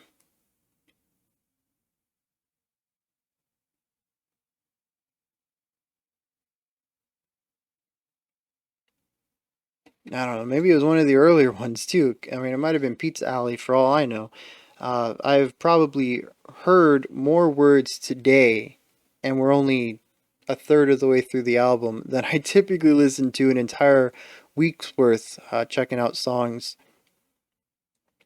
But yeah, there's just a lot of pop culture being referenced, and I don't. Oh yeah, this one had Mothra and Godzilla speaking about frogs and lizards. Um, And I don't know if that is normal for hip hop. Oh yeah, there's the idea of smoking dope and raiding the tombs. A little bit of Tomb Raider thrown in there. I wonder if Aesop Rock is a huge fan of video games. I think it's obvious that they are well kept up intellectually on the world, right? What's going on in it and who is big names within it, who has done what, major events. I guess you could say the politics of the real world, but they also have a strong appreciation for pop culture in more of the entertainment realm as well, movies and books and video games. Oh, Paddington Bear was mentioned, um, and it's like there's certainly a point where I think that it reaches a very high saturation level where I continue to see all these capitalized words and I notice that they are references to people, places, or things in not necessarily the real world, but fiction. And, it hits a point, like I said, of hypersaturation. And I think that different people are going to have different, uh, what is it called when you're susceptible to it? Not susceptible, when you enjoy it. I don't know what that word's called off the top of my head. They're gonna have different tolerances for it. There we go. And for me, it kind of reaches a point where the words themselves, and I feel like the underlying meanings are very passionate. I believe everything he's saying, but the way that he comes across with all of these pop culture references feels a little bit disingenuous and maybe disingenuous. And maybe that's just me. Again, it's another subjective element here. Look at that. Art is full of subjective takes. Um, but yeah, I mean, art is a very subjective medium. It's going to happen no matter what, that somebody's going to absolutely love this work of art and someone else is going to bounce off of it entirely. But the more and more that we go into this and the more pop culture that pops up, part of it I'm like, oh, this is definitely just a regular old dude. But for some reason there's also another teetering point. I'm like, it's a little too much. It's hyper saturated. So I enjoy it. I do, especially since some of this stuff I'm like, oh, oh yeah, here I just pulled up Boot Soup and we have a reference to King Kong. um it's cool to see that, and I think it really brings Aesop Rock down to more of a typical person, right? Just your average Joe who just happens to be a rapper and to be able to put their thoughts into words like this, intricately created strings of words. It is it's just really nice, like I said, to kind of ground Aesop as an artist. He's not this person who only speaks about things in the most epic and metaphorical ways possible. No, it tries to just reference and compare things to things that exist in their life, which is a lot of pop culture, it seems. They have something that they can always relate to, like I said, a film or a novel or a video game. And I think it really does ground their lyrics and possibly even help digestion of it. So many of the lines that I've picked up have been these pop culture references where maybe I have missed specific events that, like I said, they're also very knowledgeable about world events and people and stuff like that. Some of those things that have gone over my head, and I kind of get that second dip into the topic when they reference something more palatable to the mainstream, and maybe that's the purpose of them. Maybe it's not a hypersaturated point that makes it feel disingenuous. I mean, the more I think about it, the more I think that it's actually a way to increase the palatability of an extremely abrasive flow. Um, I think it really takes heavy research to understand what Aesop is doing with these words. You either have to be extremely entrenched in the same world he is, or you've really got to do your homework and figure out what what three meanings he means when he says pony up, so that you can understand the full expression he utilizes in this one line. Um, and I use that just for an example. I don't know if he actually has three meanings in pony up, but it's just the idea that he can pack so much information into a single word or phrase, and you really have to, like I said, either entrench yourself in the same world as him or do your homework and figure out everything that he meant. It really is fascinating. I am kind of realizing that there is a limit to the rhythmic complexity, and I think this is one thing. It's not even just rapping. It is any monotonous vocal delivery or monotonous any delivery. Long-time watchers, I mean, I assume if you're still here, what are we, like an hour into this video? You're probably a long-time watcher of the channel. But I love variety and diversity. I enjoy my music to have movement to it, structurally, musically, harmonically, chordally. If there is a vocalist who does harsh vocals, I prefer them to have a variety of them, and to even space them out with some clean vocals or harmonizations with another member of the band or something to keep it changing. Right? There are very few times that a lot of growlers have one growl, and that's the growl that they do for every song, every note, everything that they sing. And I can't get past that. It lacks the variety that I need to really engage with music, and it really takes an exceptional amount of musical variety around it to interest me, which is where technical death metal comes in. We have a single note growler and then just bonkers about of music around it. And, I mentioned here, listening to this album so far, that a lot of it is simplicity stacked on simplicity. Or, yeah, we're just going to stick with that. So, the music is not exceptionally diverse and moving. In fact, many of these songs have just a single foundational idea underneath them, with moving ornamental ideas, and ornamental ideas are just that. They spice things up. They can't carry something by themselves. So a lot of these songs are very one or two note. So then it really requires that the vocals carry everything. And at least to my ears, they don't. They're very monotonous as far as tone wise, which makes sense. It's hip hop. It's designed to be very spoken word or spoken word adjacent. So then the rhythmic component is the part that needs to be engaging, and I feel like it just isn't, at least not in long bursts. Each of these songs individually, I think, are interesting in that realm. And I would not mind listening to one of these songs and be, oh, that's really nice. I enjoy some of the variety there. But I'm finding that Aesop only has a limited rhythmic vocabulary. A lot of these end up feeling very samey on the rhythmic section. So it's kind of compounding onto this about why I'm probably going to have a bit of a negative take on this album subjectively. it's still doing a lot of cool things, and maybe if I had better ears for this style, I'd be able to dig into a little bit more. If I had more knowledge lyrically about what's being spoken about, I could have a better appreciation of it. But I don't get the lyrics. They're not really telling me much of a story. It's a lot of words that are just kind of slurring together into these massive texts. With music that, like I said, in isolation, I think would be really neat, but back to back for an hour's worth of music is just not enough diversity to specifically entertain me and my biases that I enjoy to listen to in music. I am curious if the next album reaction we do, or the next hip hop album reaction we do, if we checked out Little Sims, because I was very heavy on the praise for the musical variety in that.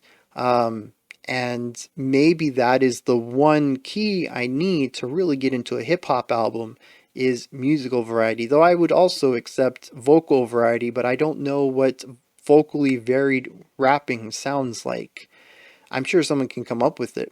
It is an area that I lack a lot of experience in, so I probably lack a lot of imagination in as well. But I think that would be really neat just to have something else to latch on to. And I think that's the problem here is that my particular ear, what I listen for in music, doesn't have much to latch on to. I think there was one other thing I wanted to talk about here in Boot Soup.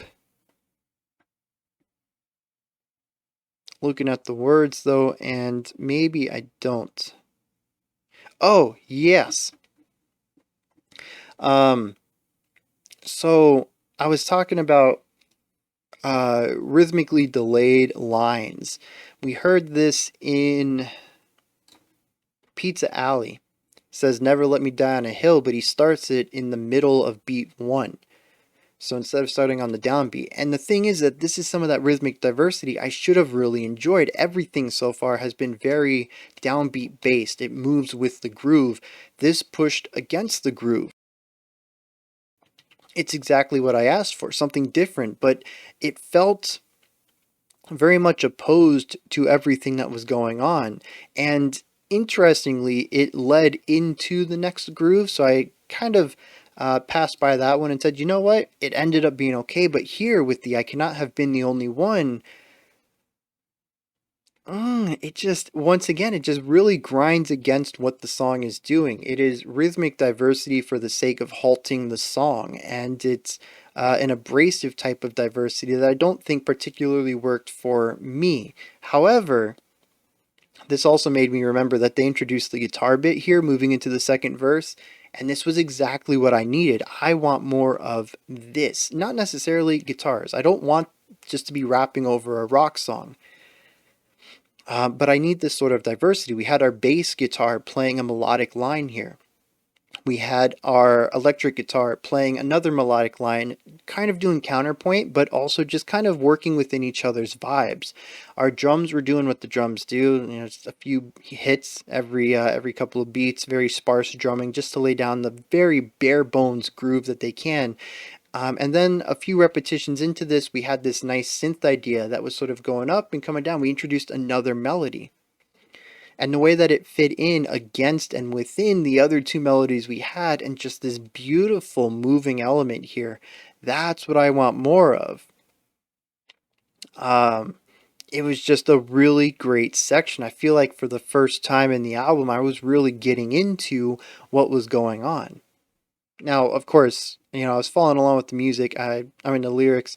I have no idea what the dude's talking about, but I was getting into the music. And see, here's the thing. Before we move into our final track, I really enjoyed breaking down Aesop's lyrics when we checked out that motorcycle one. Some things made sense to me that I could finally click together and piece together a story. I think it was the wrong one. People in the comments let me know, oh, this was what it was really about. You need to pay attention to this line, and this line had like 6 meanings, so you need to interpret all 6 of those into the bigger story, and like just very dense. And like I really appreciate that aspect of Aesop, but the thing is, listening to this and not being able to get that. Because something I talked about during Hip Hop Week was that usually I get through the verse and the chorus and the next verse and I'll have no idea what's going on, and I'll hit a line in the final verse and be like, oh, it's about this topic. And then at that point, I can compare the lines to a larger idea and begin to see the metaphor and weave it together. It really requires that moment, that aha, that light bulb going off for me to, dig into what's going on. But without that, I'm left with just the music. And vocally, I'm left with the monotone rhythm. And I think that's my big thing here, is that a lot of this album, I think, really is hinged on the lyrical aspect. There's a lot being said, but since I don't know what it is, I can't have an appreciation for the lyrical component, and I'm falling back on the weaker aspect of the track, which is the music, and it's just not carrying the song because it wasn't designed to. And that's what I said. That's what I meant when I said that I was asking the song to kind of meet me halfway and then kind of cheating and telling it to meet me a little closer to my side. I'm not meeting this song, this album, on its own level, and it's leaving me with a bit of a sour taste in my mouth. But it is not the song's fault, not the album's fault. It's mine. But unfortunately, I can't get to that level without, like I said, doing a ton of research. All of these lines require a lot of information that at least I don't have right now. So let's move forward. We're going to get out of Boot Soup and check out whatever track comes next. Coveralls. Hey, I could give a fuck if this mold on my daily bread. I'm a foe to the fainting gold. I'm at home on the razor's edge. Over the garden wall when your robo was playing dead arm. Yeah, see this rhythm? It's the same rhythm that we heard in the track prior and the one before that.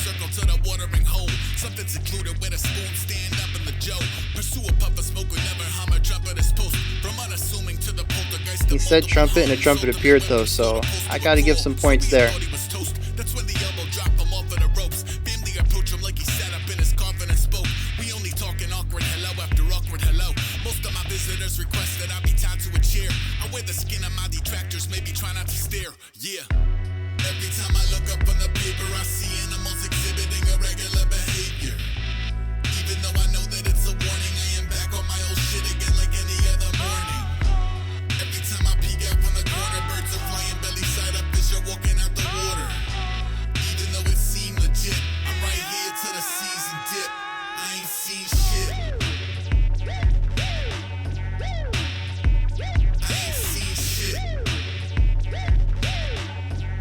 One sound again. My gang signs never the same twice. Suffer in a service, had a nurse and a snake bite. We dabble in certainty, I'm allergic to grapevines. Certainly unearthing my aversion. I make nice, I'm basically bored stiff. You sorting up, I'm orbiting warships. To cowering in corners, mother making some warm milk. From Bowden to the mayor, a snores, fill in a jiffy. The final form's the portrait of a squirrel stuck in a chimney. I buy a second seat for my extraordinary piss and moan. Feet up while the feet assemble, keep the devil in the hole. With several yelling Sparta, you were yelling Marsha, Marsha, Marsha. Only when I read the chapter 300 and Brady Bunch. haunted by Atlantic water beta do. Balancing a billion rocks to levitate adjacent to. Escapist of the undisclosed, aloof and newly mummified. You're upsetting the customers, you should see the other guy. Wait, every time I look up on the paper, I see animals exhibiting irregular behavior. Even though I know that it's a warning, I am back on my old shit again like any other morning. Every time I peek out from the corner, birds are flying belly side up as you're walking out the water. Even though it seemed legit, I'm right here to the season dip. I ain't seen shit. I ain't seen shit.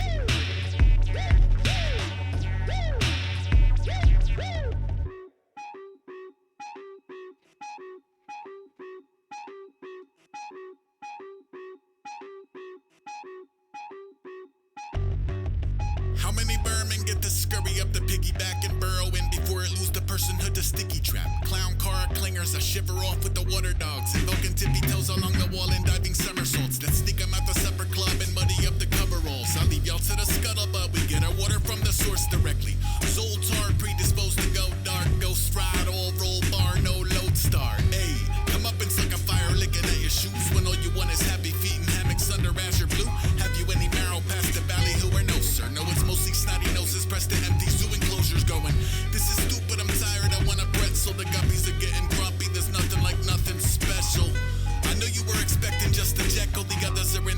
so his company doesn't end well. Yeah. All right. I said that I wasn't going to stop it after every track, but I mean, okay, so I have something here. Right? So that's something. Two things. One is that one sound. This happened in one of the previous tracks as well, where I'm really digging something that's going on, and then there's this one really annoying abrasive sound that just continues to come back. And here it was in the chorus at the very end when he said he doesn't see anything, right? And it comes out, the chorus ends, we go into this big moment, kind of, right? This is the big groove. It's groovier than the chorus or the verse. And we just have this wah, wah, wah, wah, wah, wah. It's such an annoying sound. And this is the second time now. It's not like it's a major thing across the album, but it's the second time that a section in a song that I've really enjoyed, more so than most other sections, has been ruined by a single sound. It really, I don't want to say this because I don't want to jinx it. We still have half of an album left, but it feels like this song is purposefully antagonistic towards me. There are very few times, in fact, I think only one so far, that I have just really fallen in love completely with this section of a track. So I just want to say that real quick. Going to the lyrics though, I think this is about new normal, right? He says at one point, actually the chorus I think is pretty straight. It says, I look up from the paper and I see irregular behavior. I know it's a warning sign, but I just go back to the stuff that I always do. I peek out from the corner, birds are flying upside down, fish are walking on the water. It all seems legit though. I'm just going to stay right here because it's just fine, right? And, the world is changing around us and things are happening that don't make any sense, but nobody's doing anything about. And I think that's what this is all about, is, just the shifting values in everyday life and watching things move into very strange directions and nobody really batting an eye about it. Primarily because it's not worth the effort. Like he says, I ain't seen shit. And I think it's worded that way specifically as a way of ignoring what has happened, right? It's about seeing it, knowing it's wrong, but just saying, well, I'm just going to ignore it for a bit. And it's not out of any sort of gain. It's not like I would say that Aesop is gaining from any of this irregularity. It's just that the effort to fight against it is worthless. I don't want to get too political here, though I do believe it's a political song, but we have seen pushback against some wild things in the past decade, and we have just continued to go on this path towards more wilder things, continuing to see a destruction of many positive elements of the world, and continuing to just turn a blind eye to all of it. And it really does feel like it's just in our best mental interest to ignore the oddities, because if we give them our attention and try to fix it and warn people and tell them that things are not right and try to group up and find people who are willing to fight back against the irregularities and return things back to the way that they should be, all of that takes time and money and energy and stress that ends up being worthless. And I kind of get that that's what the vibe is here. Is that things are changing, but we just have to kind of accept it as mundane, because the alternative is being beaten into accepting it as mundane. All right, so let's move on. We're going to hit Jumping Coffin.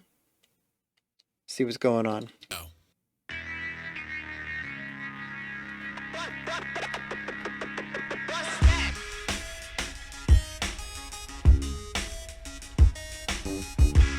Yes, really nice balance in all the musical components. I'm a slow burn, crawl around the road, work something from the other side, clawing at the known world. Couple your cookies with the autumn incarnate heel city. By the time your eyes adjusted to the darkness, parts uncharted, always find the corners cozy. You can send your fastest riders, I return the horses lonely. Controller, the locals only note the lucky charms and army jacket. When you're ready, in the heart of the RB dragons, I know. No solicitors, waves away as visitors from 10 minutes in Interesting trombone sounds. Still bullseyeing womp rats from the scenic route. Sugar in his coffee. Bullseyeing womp rats is Star Wars. Half amazing. Half of what he make end up on his lab apron. It's quieter than most. I'm mostly mastering the science of keeping one's composure while the limbic system's lighting up. Some try to combat any kind of odd force trying to make contact. Nah, let it in, let it in. Let it in, let it in. Some try to stonewall any kind of woo-woo, trying to make a phone call now. Let it in, let it in. Let it in, let it in. Let it in, let it in. Let it in, let it in. Let it in, let it in. Let it in, let it in. That delayed let it in, man. Said he wasn't ready yet, he never left the etch a sketch. Stuck around for more than just a parlor trick or flickering fluorescence. Had a couple still to visit with a million pressing questions like, where were you the night of? What are you traversing Earth in spite of? How are you adjusting to the triumph? I'm asking for a friend who caught a loss and never surfaced. Simply curled up in his cubby, shutting down the central nervous. Look, float up in an urgent care, a checkerboard of blurry squares. And there's flowers that, in the lobby, shrivel back into the earth and where? Humans in the lobby holding crosses up. I understand the caution, but We got a very different drum element in here as well. Like a toy drum, although now it's gone. Not to mention once you hassle the horde, it doesn't matter how much furniture you stack at the door. Yeah. Some try to combat any kind of odd force trying to make contact. Nah, let it in, let it in. Let it in, let it in. Some try to stonewall any kind of woo-woo trying to make a phone call. Nah, let it in, let it in. Let it in, let it in. Let it in, let it in. Let it in, let it in. Let it in, let it in. Let it in, let it in. Hand-drawn map, crossover, cross-back. Calling from the flight deck, I collect dog tags. Tall grass, asphalt, or soil flat. Soul jazz like an alphabet to soul bass. Bratty to the basic anatomy of a death stare. Passing through the old Manhattan ectoplasm everywhere. Pack a second teddy bear, I'm headed for the panic. Take a second for some bacon, take his head off when in transit. I don't coexist, I don't exist. Even JC missing with the loaves and fish. You feel dementia getting closer like the devil getting over. Now his antennas are roaming for radio Terra Nova going. Sir, I think we've got a signal. It's fuzzy, but they're playing one that wasn't from the hymnal. I'm a faint scent of sulfur, I'm the source of the ooze. I'm security tape of a glowing orb in the room. Sup?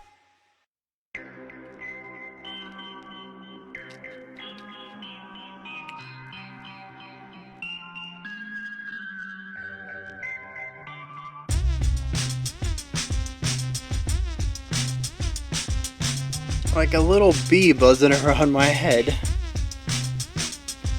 I'm a glutton with a food steal, shimmy and shake. Not a fingerprint to pin him to a physical plane. Probably show up as an isolated pocket of cold. Got a way of making tilapia hop in the boat. I was fending off a lizard on the dock of the lake and see him reap smoking something I forgot how to say.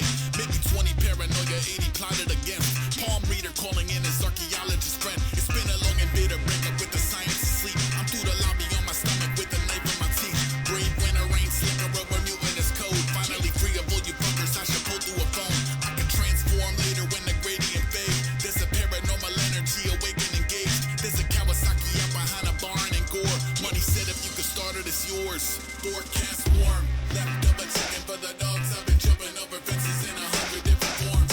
Next week warm, message at the town. I've been sketching on the roof or getting sketchy in a strobe. Warm, 6 legs circling a drain. I've been swatting it for 20, it's a 30 is the pain.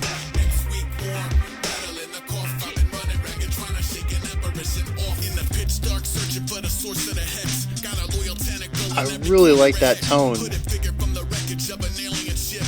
Nest Cafe, washing down a snake on a stick. Spotted floating down a river, trying to curse and Khmer with no shirt. 7 days worth of dirt in his hair. When the motor finally folded to the accident prone, had to flag drag another Captain Phantasm in tow. I've been ignoring any semblance of relatable earth. I got a homie from the region who can name every bird and tell you what it is to wake up with a tank in the yard. Type of shit to make you question what your days even are. There's a holy waterfall where you can rinse and repeat. Find religion while the minnows eat the skin off your feet. If you wake me on a January morning at 4, don't get excited when I bark at the door. Forecast warm. That is the fourth or fifth time spoken from the perspective of a dog.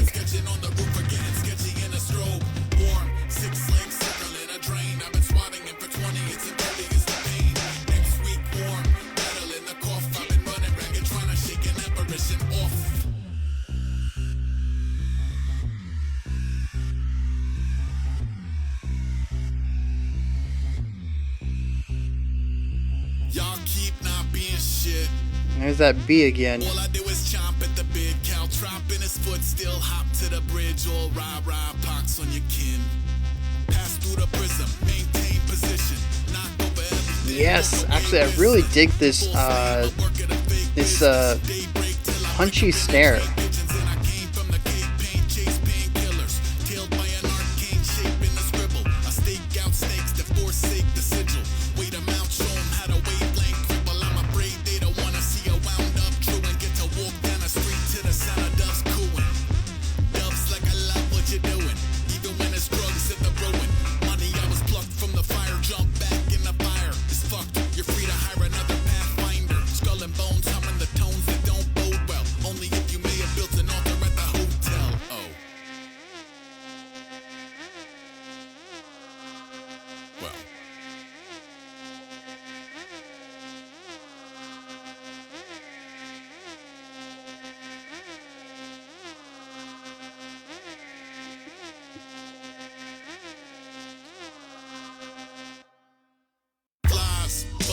Sink, lunch on crumbs.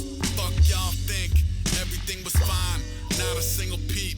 It happened overnight. Must have been acai. Someone invited guests. Someone appealing sludge. A couple hundred eggs. A day to yield bugs. I make a few traps. Bleach in the drain.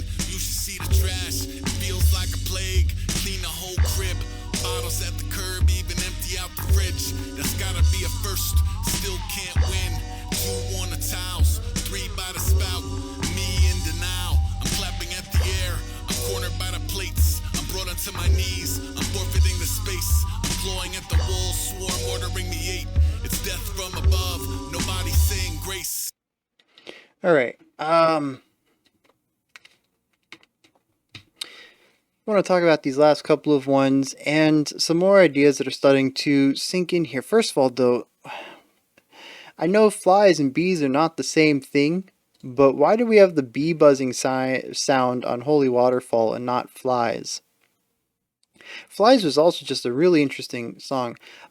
Something I'm starting to pick up on. I talked about the rhythmic flow becoming monotonous, and something that I've really started to focus in on. Listening to the rhythms in the vocals is what is going on.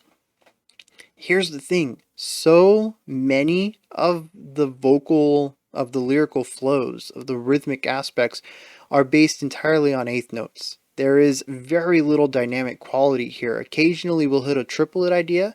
Sometimes we'll have a pause that moves outside of this eighth note idea. And occasionally he'll put an accented hit off of maybe on like a 16th, so like in between an eighth and a quarter, right? But a vast majority, I'd say probably close to 70 or 80% of this is all just eighth note ideas with altering accented hits. And even the accented hits tend to be on downbeats.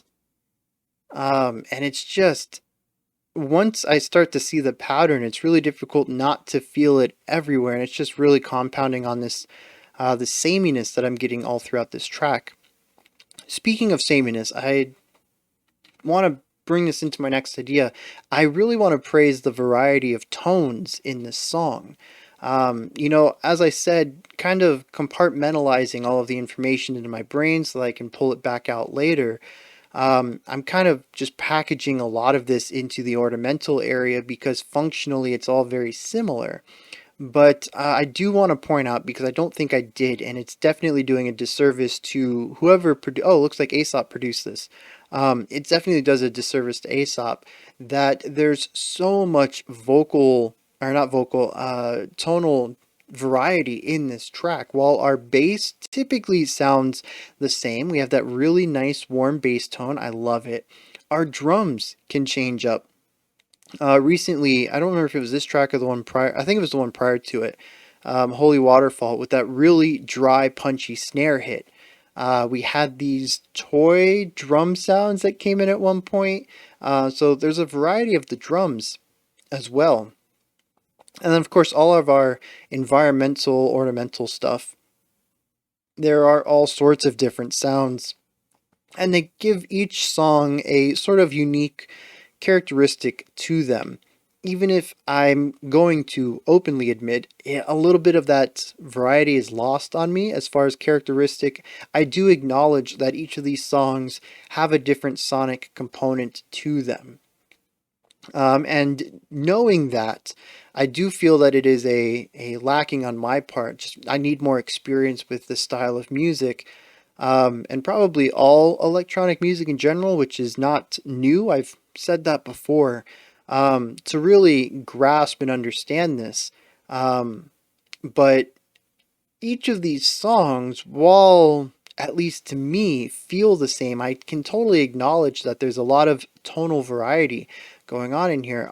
Sometimes we have phaser sounds, sometimes we have washes, and I don't even know what sound a wash is, but I hope you guys kind of understand that one. There's buzzes, there's beeps, there's bloops, there's wahs, there's just a lot of it. And even once we get past the sound, like the onomatopoeia sound itself, there's also the tonal qualities of it. Is it tinny? Is it wide? Is it a fat tone? Is it a narrow tone? Is it high pitched, low pitched? Does it have any reverb on it? Does it get bent and sort of like a wow, wow, get kind of this bendiness going on? There's just a lot of work at creating a ton of tones.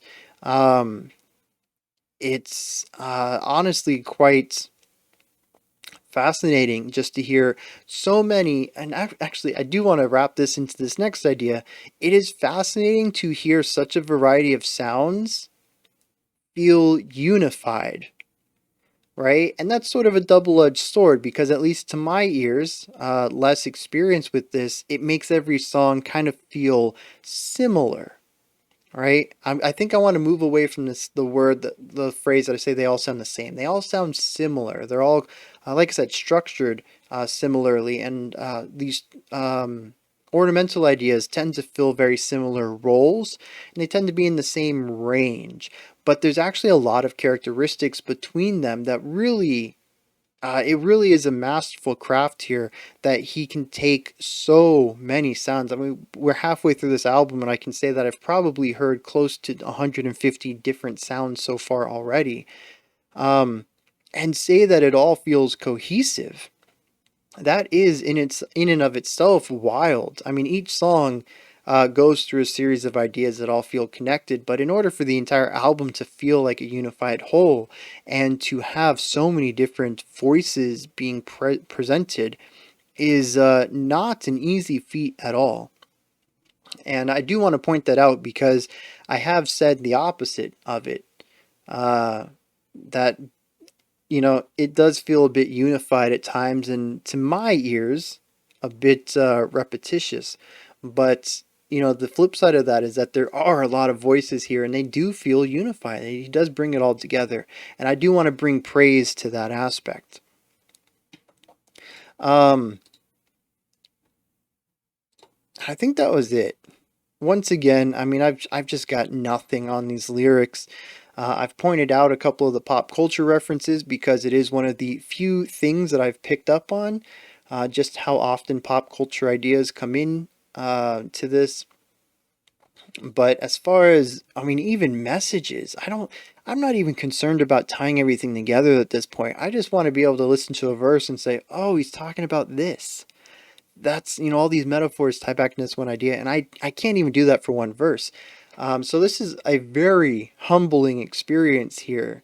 You know, I've never really called myself a lyrical or poetic analyzer, a strong analyzer of lyrical components. Even within the rock and metal space, which tends to be a bit more on the nose, there's still a few songs that come by and I'm like, I got nothing here. So, you know, like I said, it's not really like this is my forte anyways, but it is a very humbling experience to come through here, listen to 12 songs so far, and just say, you know, I have no idea what he's talking about in any of this. So yeah, I guess we're going to move on into Salt next, and we'll see where that takes us. All right, let's get into this, moving on with Salt. All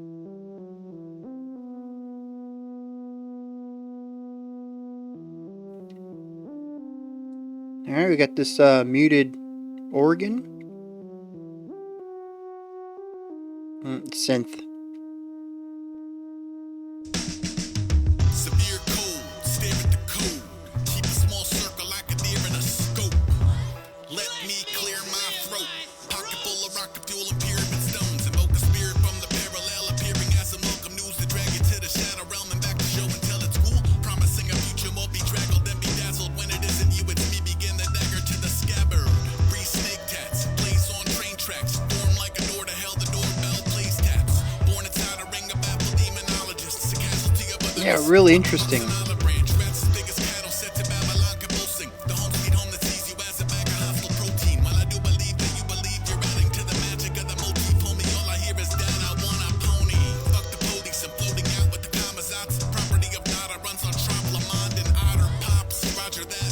Interesting delaying there on Otter Pops.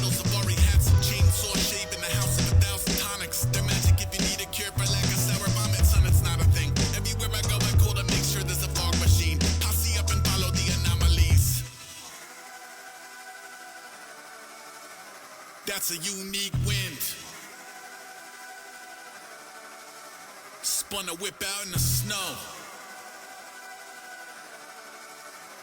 Really ain't got shit. Really interesting thing I've started to pick up on too is that a lot of these instruments are hard pan left to right.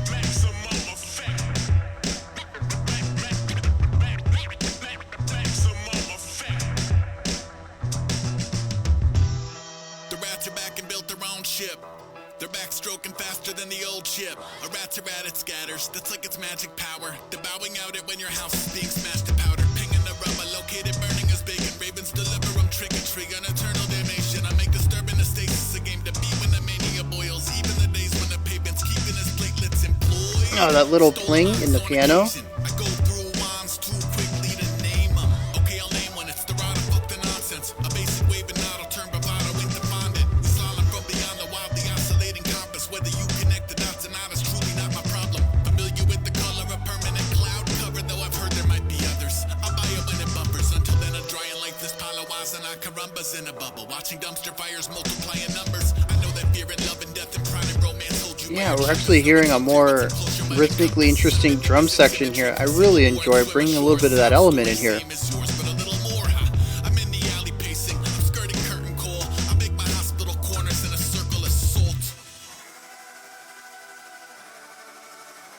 That's a unique prayer. Oh, that's interesting. Changed up the lyrics here. Pretty nervous on the low. A lot of volume dynamics right here as well. Only came up for air. Your condition is not a condition we know.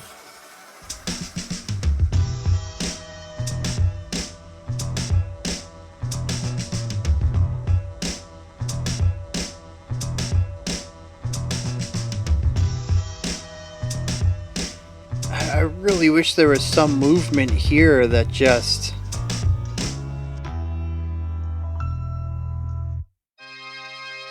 and then doesn't even let that final note resonate. It just cuts it off immediately. Man, so much about that ending that just does not work for me.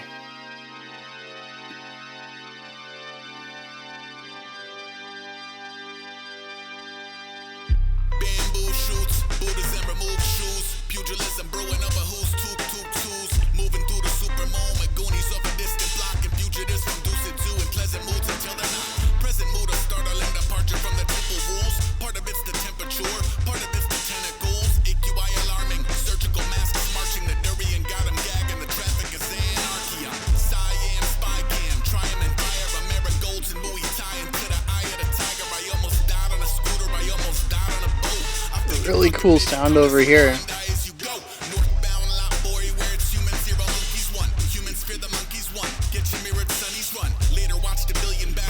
Yeah, I like that. That is interesting.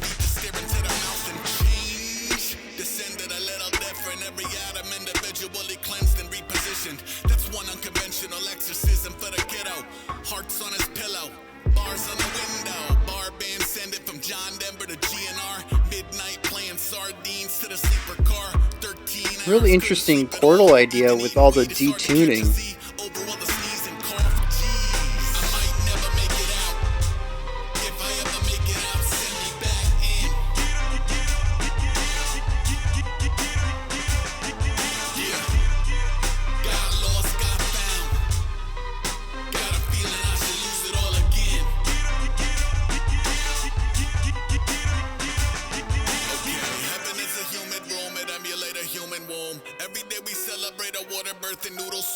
All these little moments of detuning elements all throughout this track really gives it a unique identifying aspect against the rest of the album.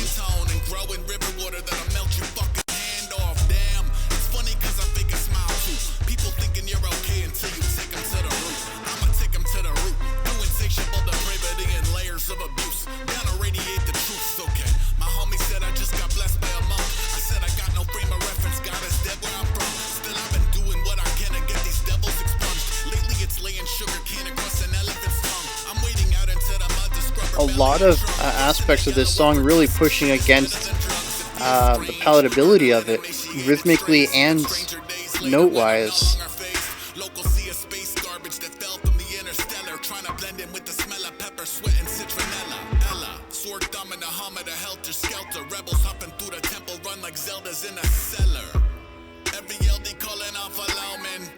Excuse me while I walk into the ocean like I might never make it out. Yeah, this whole thing kind of sounds like a soundtrack to a horror film with all of the abrasive, higher-pitched elements to it.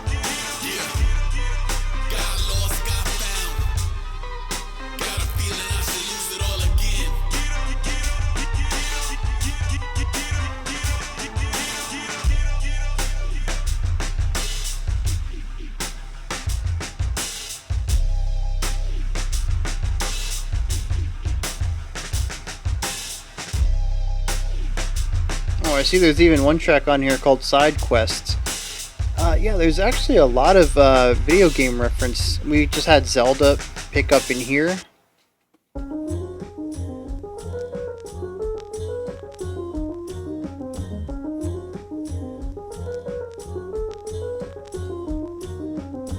Bad back. One half zig while the other half zag. Stand too long and the whole shit hunch. Sit too long and I can't stand up. Gramps out for a Sunday drive. A man is betrayed by his lumbar spine. Pull up to the spot like I'll meet y'all outside. I need like 5. Corpse pose, staring at the moon. Entirely on fire, sciatica to boot. I'm ready to be turned in a soup, or shot in a space, or squashed in a cubes. Rate your pain level on a scale from 1 to 10. I said what I could tell you, I feel like I lost a friend. I'm usually okay to simply shut up and cope, but these days more than ever my back is like nope. And yeah, once again, it just runs right into that's okay. So I have a couple of things I want to talk about here. So these 3 tracks here. Sleeper Car, I think, is the most interesting track we've heard so far, in that, especially once we hit the second verse, everything feels like it's specifically designed to push against the song's push towards, to move through to the end of the album. It really does feel like a song that's just doesn't want to move on. It rhythmically it drags. It drags into vocals. I don't remember what line it was. But there's a line in here that just feels like it's dragging it. It starts behind the beat. Everything is behind the beat. Eventually, it gets to a point where even the music is beginning its line behind the beat as well, and everything just feels like it is delayed. We feel where the beat is, and the notes, the rapping, everything is just behind it. It feels like it's just delayed by just the ever slightest, but just enough to feel that lag. Um, and it we end up hearing some more of these higher pitched whining sounds that's again just really great on me. I don't know if it's just the fact that we've heard so many of them, or if it's just a sound I really don't like that just continues to find something similar to, but yeah, it a lot of the last bit of this song just feels like it's trying to grind against itself. It loses its groove, it loses its rhythm, it loses its melodic components that I had just established in the last couple of songs of really enjoying. It really feels like it just hit the brakes and said, you know what, bro, we heard that you like something here. Just for you specifically, Bryan, we're gonna walk some things back and go in the opposite direction. And once again, like I said, as soon as I feel like the album is starting to do something I enjoy, it backpedals on it. And I don't know if that's if that's just Aesop's style. If he intentionally puts these harsher, more abrasive aspects into the music because he enjoys them, or if it's just me not really finding a way to connect with the album that well. Um, as usual, I'm just repeating myself here. I don't have anything to say about any of these lyrics. I feel like I'm getting more and more distant from them. My experiences and understanding of topics is at the beginning, I felt like I kind of connected with lines at least, if not wholesale paragraphs. But here, I'm barely even understanding a metaphor. There's so many lines that just go completely over my head. I hear the words, I read them. The words make sense to me in isolation, but you put them together, and I'm like, what does that even mean? And there's some really, really awesome flow going on here. The way that rhymes work and mixing the rhyme flow with the accent flow and really bouncing the two back and forth or landing together. And it creates these really nice, I guess what you would call, I don't know what we would call it. I don't know that we have a term for this. It's like polyrhythm, but for accented elements. And the accented elements come from the speech. The accents themselves, which syllables get a little bit more oomph, we already have that covered in polyrhythm. But the rhyme scheme is something that provides accents without being a musical component. I mean, I guess we can call this polyrhythm, but it's not exactly something that is rhythmically polymetric. It is just sort of an extra element of the sonic capacity of the words that allows it to have two separated points of attention bringing. That is really neat. Interestingly, I was thinking about this while listening to Sleeper Car, I think it was, reading some of these lines and just not understanding who we're talking about or what we're in reference to, and just same old stuff going over my head, right? And it made me think of man, I can't think of that dude. We did a track of his during Hip Hop Week. I think it was the first song of the week, and it was a story in three parts. And we heard about somebody who lost their brother in a gang shootout, and then somebody who lost their sister, and then the rest of the gang coming together to figure out what they were going to do about the person who was shot in the first verse. Um, for the life of me, I can't think of what rapper that was.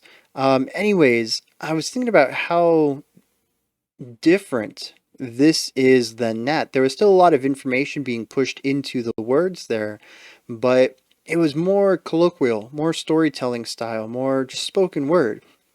Everything was surface level with a little bit of extra if you wanted to dig, but for the most part, I, as somebody who has always had problems deciphering a lot of hip hop lyrics, um, found it very easy to read and understand the story that was being told. And then, we get to Aesop Rock, and I'm like, what does this line mean? What does the next line mean? What do any of these lines mean? And it's on a completely different level, information wise. I don't want to say it's better than the others. It's denser, that's for sure. But the end result is that I can come away from the other one with a respect for the narrative aspect, whereas this, I'm walking away with it, completely lost on what the story's being told. And it's real interesting that Aesop starts the album and says that I hope these notes will bode well for you. They'll help you out in your life. That's the whole reason I'm putting them out there. And, I'm going to walk away from this completely unmoved by the lyrics because I just have no idea what's going on. It's like leaving a diary around that says, I hope my experiences help you, not make the same mistakes I did. And it's written in some sort of cipher. And like, man, I'd really like to know your experiences so I don't make those mistakes. I'd really like to get a head start in this game, but I'm not going to take 30 years to figure out what you were trying to tell me. And that's what I feel right here, that it's so densely packed with information that it's impressive on a technical level, but and also on an informational level. Like I said, there's just a lot of knowledge that seems to be in Aesop's head about a lot of topics that he can just pull out at whim, it seems like. But it makes it really difficult for the listener, especially somebody in my shoes, to get anything out of the lyrics. And once again, I'm going to say this because I really feel I need to every time that I bring up something that doesn't work for me, is that it's, again, on me. There are definitely some elements I'm like, musically that probably could have done something better there. And I might put that on the music, but a lot of the friction I've had with this album has pretty much been on me. It's, how I listen to music, what I look for in music, stuff like that. Speaking of, though, I talked about how these songs are densely packed musically. From the minute that the song starts to the minute the song ends, it is all in service of the lyrics. We barely have intros or outros. And something that really hit me wrong was, I think it was Sleeper Car. At the end of it, for the first time since the beginning of the album, maybe, the lyrics end and there's still like 20 seconds left for music, and we had a little bit of an idea there, but it sort of felt like meandering. And on one hand I was like, oh, this is why we don't have outros in the songs.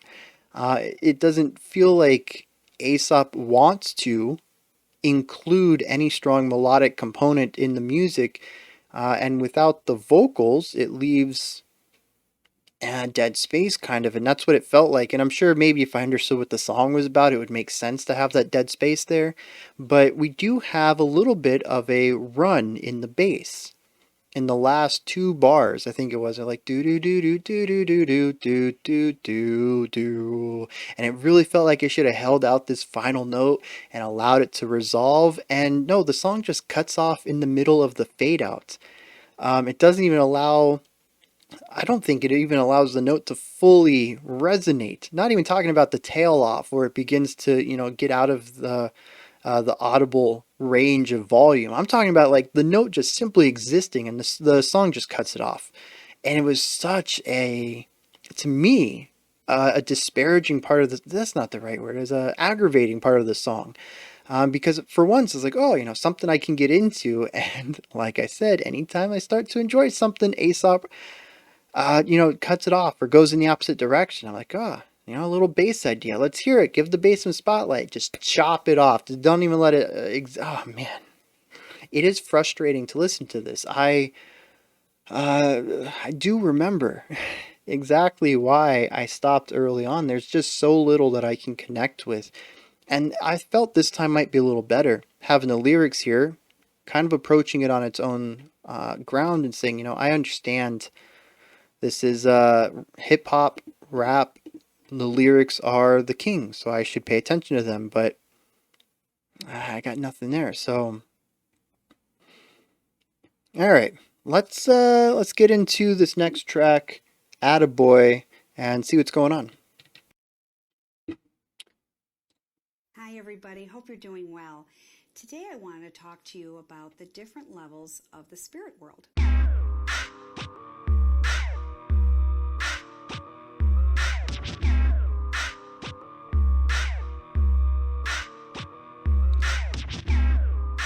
Floating down the river, stick, skipper cap, sipping on what's missing from your mini fridge. Insulated slicker, dripping winter like it's Britney, bitch. Crops wither, dock splinter in a popsicle sticks. Beyond the hissy fitty, ain't but a hound dog. I'm bam bam, pianos fall on me and bounce off. Vaporella riding pillion through the eventide and decency that deck the halls. And I in each Venetian blonde, I'm beating to the Venus fly. Ears back and hackles up.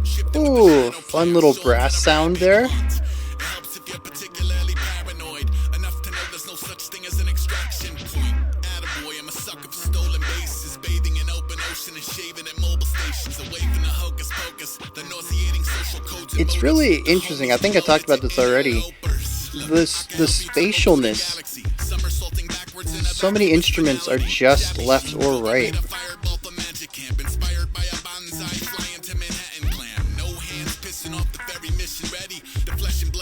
While the rest is vision questing, plugged in, gloves off, shushing all tough talk. Nowhere to be found at the trust fall. I'm saying fuck y'all, live and direct. I make a Judas shoot a flare up from the Isle of the Dead. I got a network in another world I seldom reveal. It get a threat to get to stepping out my energy field. Behold the nobody who show up uninvited like his shoot failed. Blue streak, speaking minor pentatonic blues scale. Oh, interesting. We don't have a bass kick. We just have like a faux snare sounds. Capture both the flag and the bannerman. Batter up, throw a badass to the basilisk. Throw a fucking crab off a mountaintop. Free falling with the shuttle parts and flower pots. Odd hours, I'm up with the spotted owls. Spot a coward in the commons. How we spot a common mouse in a half mile. Last minute mohawk. Eyes closed, ear to the road salt. All I hear is Mozart. Gale force winds whipping through your floppy hat. Glitch in a hologram. Trick any polygraph. Chocolate from the faucet, fish in a lava lamp, soap on the ceiling, only come down for Yeah, we brought back the older drum kit sounds. I see you proper hobnobbing with the la-di-da. That kind of shit is simply not the way I pop and lock. This actually has an outro to it.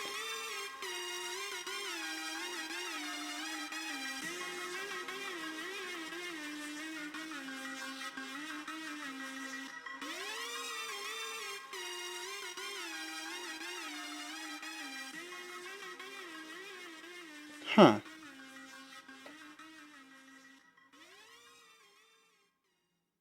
At least that one got to fade out fully though, so I can appreciate that. Interesting fade in on this though.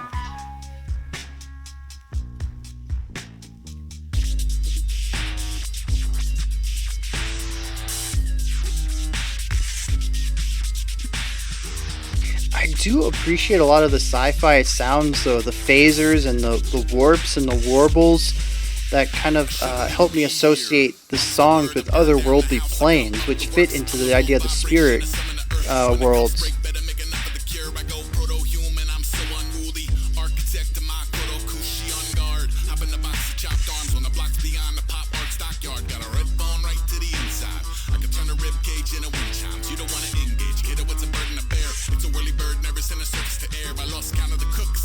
Yeah, we got this nice moving idea with a lot of thinning and widening on it.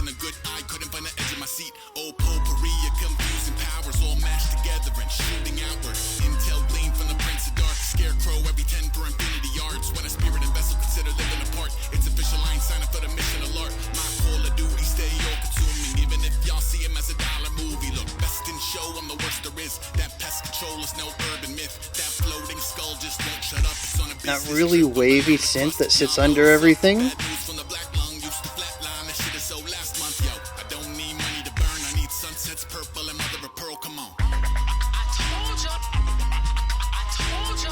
Ain't it come now, you see them? Yeah. Ain't it come now, you see them? Yeah. I told ya.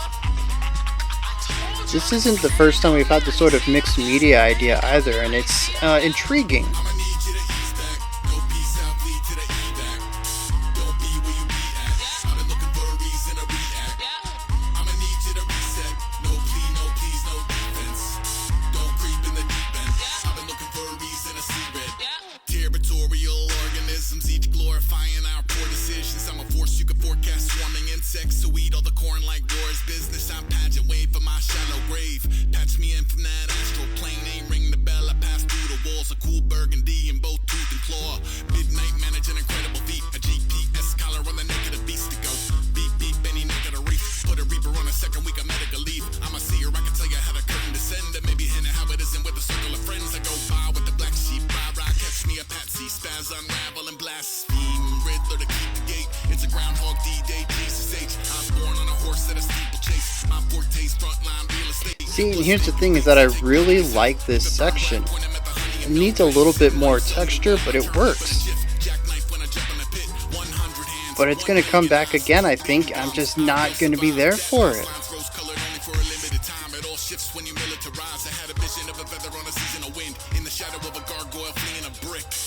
Lean in, steal your chips. Where I'm from, y'all wouldn't even be in the mix. Hey. I told ya. Ain't it come now, you see them? Yeah. Ain't it come now, you see them? Yeah. I told ya.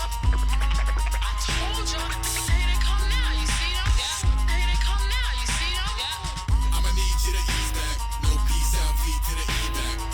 Don't be where you be at. I've been looking for a reason to react. I'ma need you to reset. No plea, no please, no defense. Don't creep in the deep end. I've been looking for a reason to see red.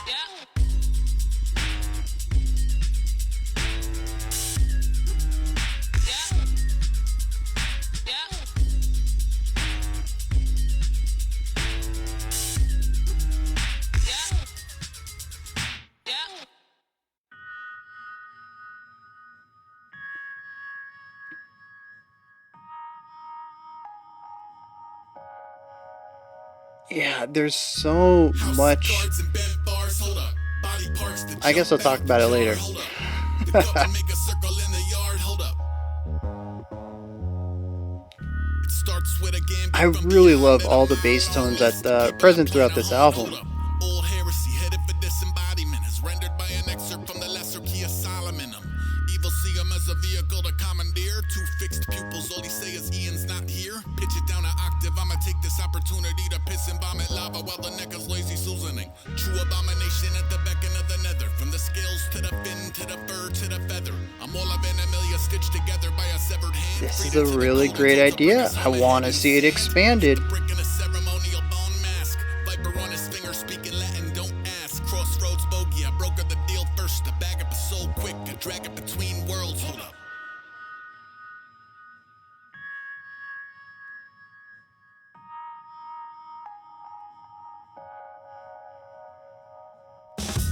Only ever had a last nerve, hold up. Okay. At a turn, hold up. Everyone's a player at the purge, hold up. 1, 2, Yes, fun little drum thing there. when I waltz in and turn wine back, hold up. Flying rats in a V of a demon country organizing. But you probably draw the line at Easter Bunny. I'm beleaguered by the end of a wake at the autopsy in a state of grace, radiating sacred geometry and oration. I'd recommend a cooler for the conjuring. Comfy shoes and not to be a nuisance to the honoree. He's probably got 100 ways to work, y'all. Doesn't need a chaperone to show him to the short straw. Orchestrated pious in compliance with the harvest moon. Crosses 10 a somersault. Bibles fly across the room. Audience are volunteered and sought into to fetch a laugh. I'm sorry for the awkward news, it doesn't have a second half. Superstition making room for true perdition. If you think it's too elusive, we can book a future visit. Hold up.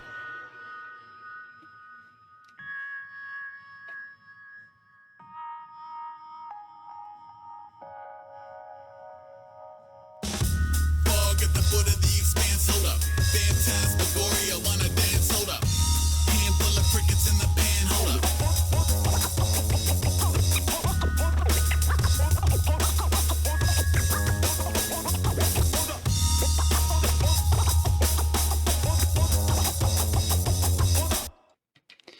All right. So yeah, I really enjoyed a lot of what was going on there. An analogy that came to my head while doing this, um, I remember back when I first checked out post rock, and I was like, I don't get this. It's just noise. I don't hear nuance. I don't hear movement. I don't hear melody. I don't hear foundation. I just hear noise. And I'm trying to imagine what would have happened if I was thrown into a post rock album when I was still in that level of inexperience with the style. I'm sure it would be a lot like this. Um, so yeah, I want to talk about this one a little bit because there's some really cool things going on in here. Um, but mostly there's just a couple of things I want to talk about before we finish out the track and finish out with the last three tracks here. One is that I'm really digging again these shorter ones. Maybe not necessarily. How much was this? 2.5. So maybe not the super shorter ones, although they have been pretty consistent with me. 1 to 10, which was under a minute. Flies, which was under a minute. I think there was another Dog at the Door. I think, yeah, so their shorter ones are very consistent with me, and it's all for the same reasons I already pointed out. I enjoy the linear structure of it, where I don't have the chorus coming in. I don't really have to worry about the song changing in different directions. It really allows Aesop to focus in on an idea and layer up that one section to a point that feels like the song is progressing somewhere and being a part of the storytelling rather than just being this secondary component that has to exist, otherwise it's not a song. Um, and between that and the lack of a chorus, which means that our lyrics are really straight out and to me feel more storytelling, the shorter songs really work well for me. In fact, even looking at the opposite of that, the longest songs that have 3 and 4 verses each are the ones that I typically have the hardest time really working with. They're the ones that provide the most friction to me. And I don't know if it's the length of them. I don't know if it's just the style of having the chorus. I don't know.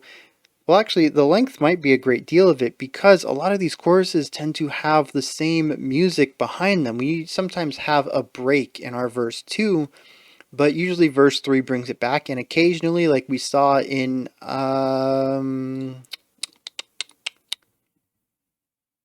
yeah, Kodokushi, that a lot of the same musical foundation elements are persistent through the verse and the chorus, which is not something that happens in every song, but is something that happens enough for me to say this is an aspect of the album and I'm not too fond of. Um, so we have these longer songs that tend to be the same thing with minor variations on it for an even longer amount of time. And I think that just really grinds me in a way because unlike the shorter ones where by the time I've gotten used to it and I'm ready for it to move on, we're moving on. The longer ones stick around and they continue to grind against me. So yeah, I think that, these shorter ones are just really, really working in my favor. Also, something I think is really interesting. I can't remember if I brought it up or not. I think I've mentioned it in the reaction moments, but I haven't really discussed it much. Is the isolation of instruments, right? Our drum and bass are center. Our vocals are usually center, although there was that one time I pointed out to the sides. Really cool hearing the vocals having a bit of a call and response from center to outside. I think that was like verse to chorus or something like that, verse to pre-chorus. I don't know. It's really neat though. But usually our core group, our bass, drum, vocals are all centered. Occasionally, if we have a lead melodic instrument, it might be center left or center right, still kind of in that general area. But a lot of our ornamental ideas are pushed out to the side, always on the periphery. I wonder if that is Aesop's style. I haven't heard anything outside of this album, I don't think, except for that. Yeah, I think it was the motorcycle one about the dude on the motorcycle who's trying to escape uh loss, like that was his grief machine, his grief engine was getting on the motorcycle. I think that was Aesop. Anyways, I don't remember bringing this up then.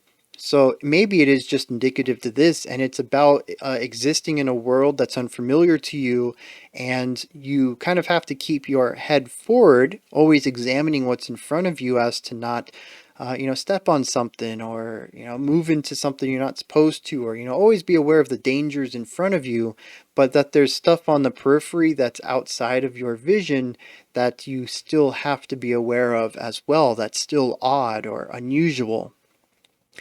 And if so, that's kind of brilliant. But it also makes for some interesting listening experiences where a lot of the attention I have is always middle. That's where our groove is. That's where our little bit of melody typically is. And it's where our spotlit element, the vocals, are. It actually takes effort to peek out to the sides and say what's going on. And while I have picked up on a lot of the ornamental ideas and some of the melodic ideas that are pushed out to the left and right sides, I'm sure I've missed quite a ton as well. And I think this is definitely an album that benefits from repeat listens, if you can stomach it, which is a weird way to put it, but I really don't want to listen to this again. I'm having the same reaction I had to Umgwa's Futility of Existence, that's what it was called, where I'm going to be happy that I've listened to the album thoroughly and completely, but that it's not anything I'm really going to want to put back in into the CD player. For totally different reasons. I mean, Umgwa left me very destroyed, mentally fatigued. I was ready to just call it quits. I don't know what time I finished that. It was probably about 3 or 4 in the afternoon. I was like, I'm ready for bed. That album wiped me out. This one's just very abrasive to what I enjoy. And it's very possible that in another year or two, maybe I get more acquainted with this style of music. I come back to it, I'm like, I really enjoy this. Or maybe somebody can do the legwork for me and toss me some concepts about all these songs and their meanings, and I'm like, I really dig, what he's talking about here, some of the stuff that he's going on. But even then, even if you gave me the topic for each song, I'd still have to go and piece all the lyrics together. I don't know, man. There's just so much work in the lyrical side. I think that's everything I wanted to talk about.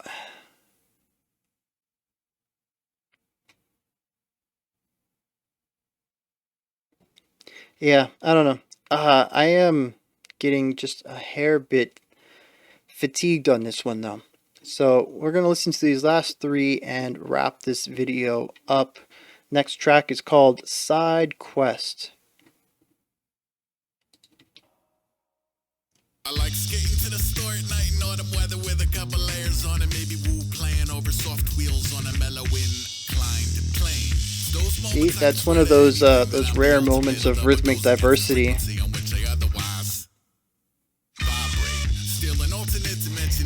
A little bit too late, but I'm really enjoying this song's rhythmic playfulness.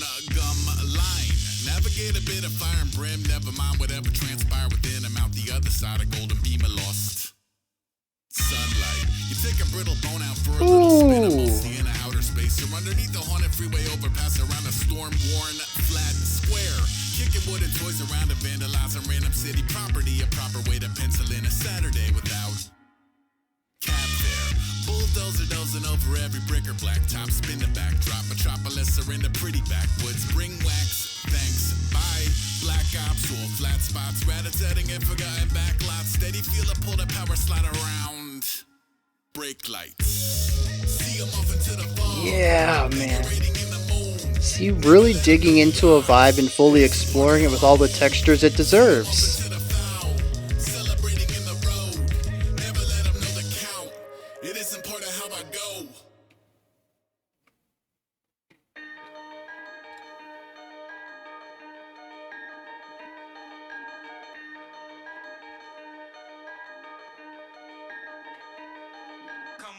Born garbage day, warden of the shawarma plate, fork and naked eye and trade survival tips with tardigrades, ephemera burning where the morning look like haunted marble cake.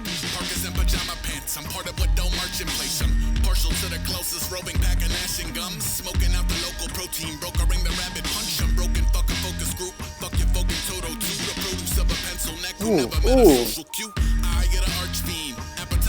That rhythmic element between the vocals and the drums mixed with this ethereal outside sounds was really nice.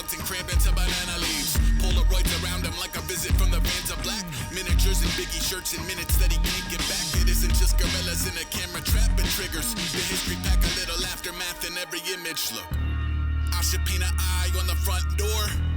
I should tell time by the sun more. I want a flaming arrow shot into a creeping raft. I'm kidding, I just want the cheapest shit you people have. It's no thing. And where's this building to? A massive reduction, right? No displayed blazonry, unmistakably mutinous. The mood is disillusionment. Shit, even Cindy Lou who quit. I'm super stupid, future looking tuna fish and suture kid. En route to mute the TV in a view without a boot to lick. Bruise it at the nucleus and drooling. I like that bass idea. The neighbors when your resume is skeleton with ore.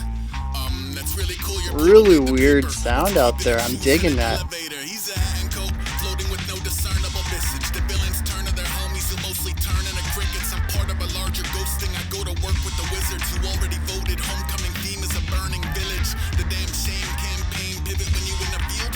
Thinning blood and newly surfacing disorder. Spin the wheel. Feeders out to slow the roll. Reaper on a protocol. People you confide in will be spotted eating rodents whole. I should hang a skull on a side door. I should drink water from the sky more. I want 1,000 lanterns drifting on a summer's wind. I'm only joking, y'all could feed me to the fucking pigs. Yeah, this is a really good build-up, but just never takes it anywhere.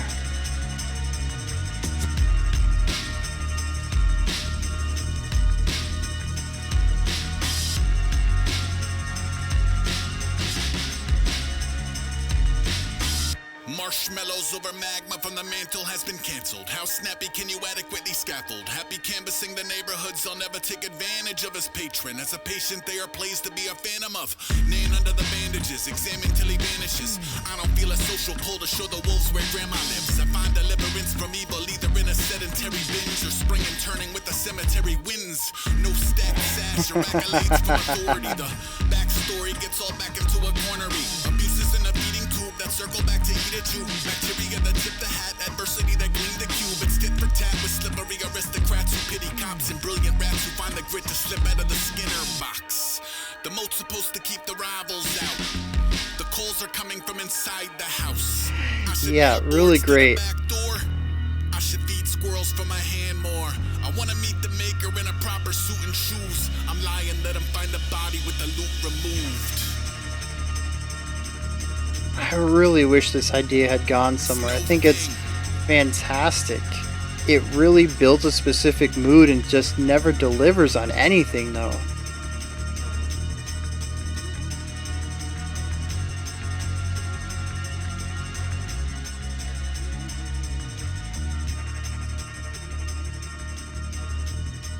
Interesting, went for a fade out on this one.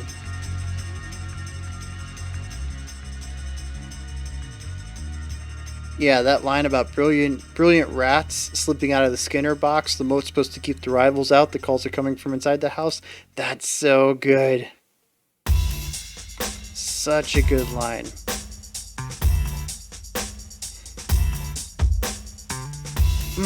Yeah. Got a nice funky vibe going on. Love that really wide bass.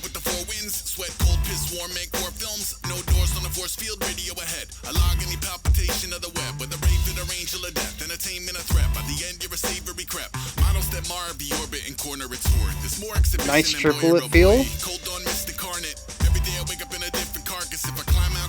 Bringing back the flute from like track 2.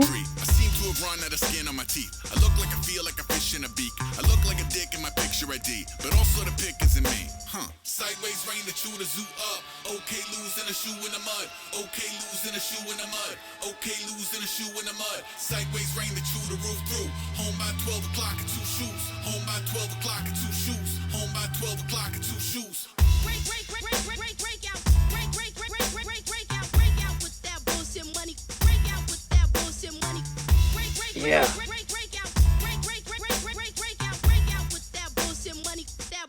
That bullshit money. money. If you cultivate the grit that make a fold to face the brick that make a bolt escape the fist. Some days on the road to make you miss and make the whole of the probe equate to piss. Blood rain in my face of the forecast, warm through space like a blade through stored fat. Graze over the gate in a gore fest, ain't really played to the neighborly format. Great, baited adventuring out of his norm is a lesson in mapping the doors. Pulling that triplet out again. Anything less than imbalance ignored. Seems like even the ragtag grab bag raise eyebrows when your rat pack quack quack. Spitfires to kiss the pitch dark. He roasts a big ore, he spins a grim yarn. Sideways rain the chew to zoo up. Okay, losing a shoe in the mud. Okay, losing a shoe in the mud.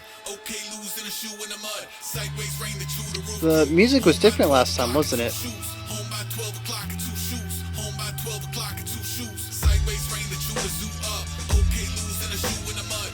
Yeah, we got that pad that's providing our chords. We have our moving idea up top against the vocals pushed down into the... Oh, this is good. This is good. The one with the red cross sprayed on the door and the mountain of mail on the porch. The one with the pit trap cloaked in the grass and a thick black smoke from the cracks. The one with the werewolf chained to a tree and a circle of flames at your feet.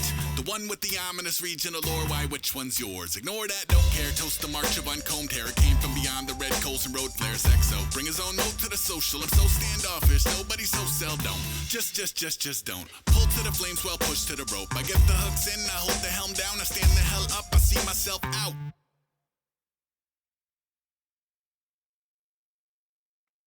Oh, it's so... Oh, man, I'm telling you, man, these abrupt endings, like, I kind of get it. So, like, the last couple of lines, I kind of read, I get the hooks in, I hold the helm down, I stand up, I see myself out. Kind of like saying, hopefully my information. You know, I've put the information out there, hopefully it's got its hooks in you. I got those hooks out. And I've kind of laid all this down. Maybe you can do, you know, what you need to do with information. I'm done. That was my job as your field guide instructor. Your spirit world field guide. Yeah, a guide instructor. What are they talking about? And, you know, that's what he's saying. You know, I was your guide. I just laid all this information. Now it's on you, right? I got those hooks out. Hopefully got that info in your head. Held everything down for now, but I'm out.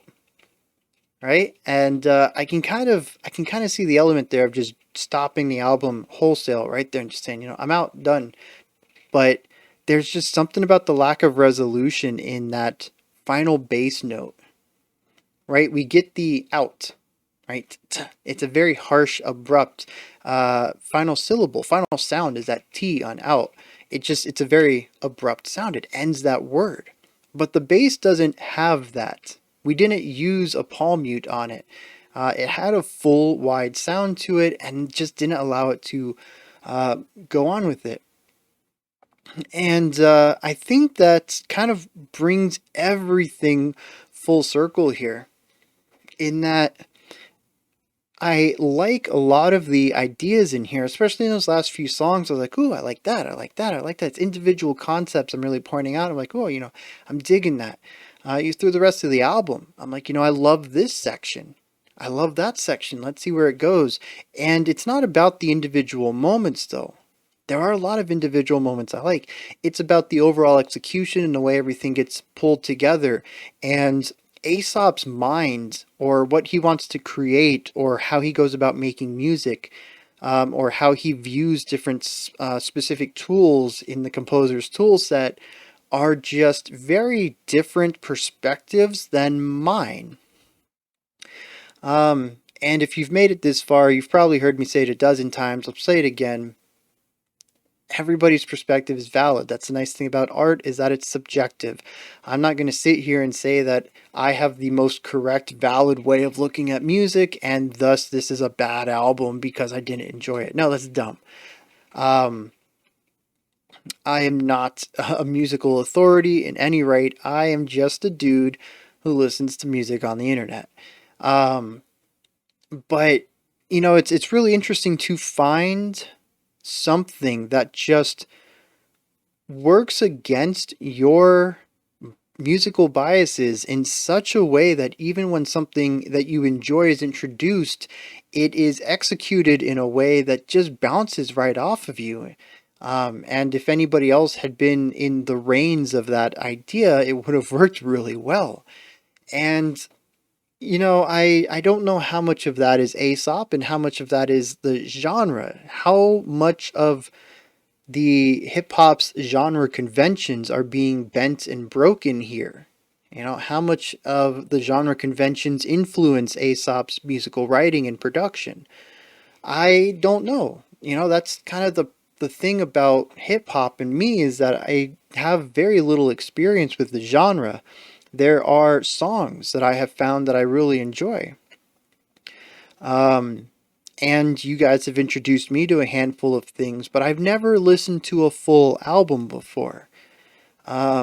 It's mostly just singles. Things pop up on YouTube, and I'm like, oh, I don't listen to a lot of hip hop, and YouTube doesn't recommend me a lot of hip hop, especially now. YouTube bases recommendations off of my history, and my history is all rock and metal, thanks to all the this awesome community around me that has kind of formed in that area of music. But I don't really get offered much hip hop from YouTube. So if YouTube's like, hey, you should check this out, I'm like, yeah, maybe I should. And Bandcamp, I try to check out the hip hop monthly list and just kind of see what news coming out there, and kind of click through some of the songs, see if anything catches my ear. But on the whole, though, it's just an area of music I have a huge blind spot for, and it's not the only one.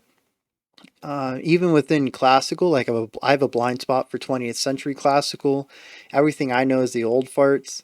Same thing with jazz. A lot of the new stuff I just have a huge blind spot for.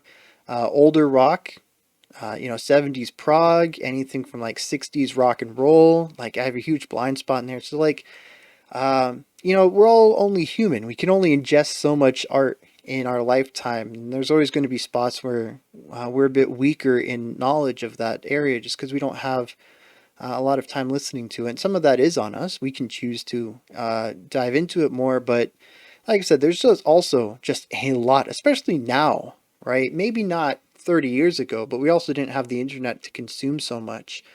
But now that we have the internet, it's so easy to be told, hey, we're, Apple Music or Spotify. We have 46 million songs. Go check them out. Like, it's just an absurd amount of music out there. And that's on the official platforms. We're not even looking at, the indie or solo work that shows up just on YouTube or just on Bandcamp or SoundCloud.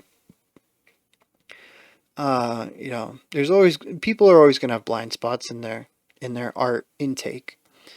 And hip hop is one of many in mine. So I really wish I had more analysis in here, and I hope that people, I don't know. I was going to say, I hope people enjoyed the video in some capacity, but did anyone enjoy it in some capacity? Maybe. It's really just me listening to music and just being utterly confounded and pointing out things I enjoyed. It is a huge anomaly in in my 2.5 years of reaction making. But yeah, this was that. Um, and there's a lot of cool things in here. I enjoy. I'm gonna try to wrap this up a little bit and pull all my thoughts together before we head out. I really enjoy the variety of sounds in here and the way that somehow they all kind of come together into a unified whole. I enjoy the dynamic qualities. Rhythmically, I wouldn't say there's a lot of dynamic components, but they do pop up often enough. And there's some volume dynamics as well. I was watching the visualizer, and there are many times when we would drop 20 or 30 dBs in volume, and that's just phenomenal for a modern production. I don't know if that's common for rap, but that is not common for rock, metal, pop, country, electronica. I mean, it's just not a huge aspect of a lot of modern music. We're really going for that wall of sound, volume wars thing. Even the quiet sections are the same volume as our loud sections. I really enjoy the lyrical acrobaticism, whatever you want to call it, just the sheer depth of music, of lyrics and meanings put into all of this, even if all of it went over my head. It's just a phenomenal amount of skill as a wordsmith that Aesop is. And I really appreciate how it all comes together and paints specific sounds and vibes and atmospheres to it all. I really wish I could have engaged with it a bit more, especially on its own terms, and I do hope that maybe on a next listen, maybe in a few months, maybe another year, after I kind of get acclimated to the sound a little more, give it a second run through and maybe engage with it a little more. Maybe I'll run through some Genius people have told me about, songmeanings.com, lyricmeanings.com, I don't know. And see if any of these have some breakdowns of it so I can engage with it more on that level. Yeah, I apologize about the brevity. I say brevity for like a 3 hour, 2.5 hour video, but yeah, the brevity and shallowness of this analysis, unfortunately. But thanks everybody for making it this far and with me on this journey. It's a very humbling experience to walk away from music and just have no idea what to say about it. So, yeah. Those are my thoughts on Aesop Rock's Spirit World Field Guide. This is where you guys come in. Hit me up in the comments. Let me know what you thought of this, if you enjoyed it or not, anything that stood out to you, anything that you'd like to share or help me on. I'm sure there's going to be some negative comments telling me I don't know what I'm talking about. And you know what? I don't. I really don't. I will agree with every single one of them. But yeah, hit me up with comments. Of course, most of you know, in the description box, Linktree link takes you to here. You can pick up some merch, follow me on Twitter, join the Patreon, the Discord, email me, all sorts of stuff.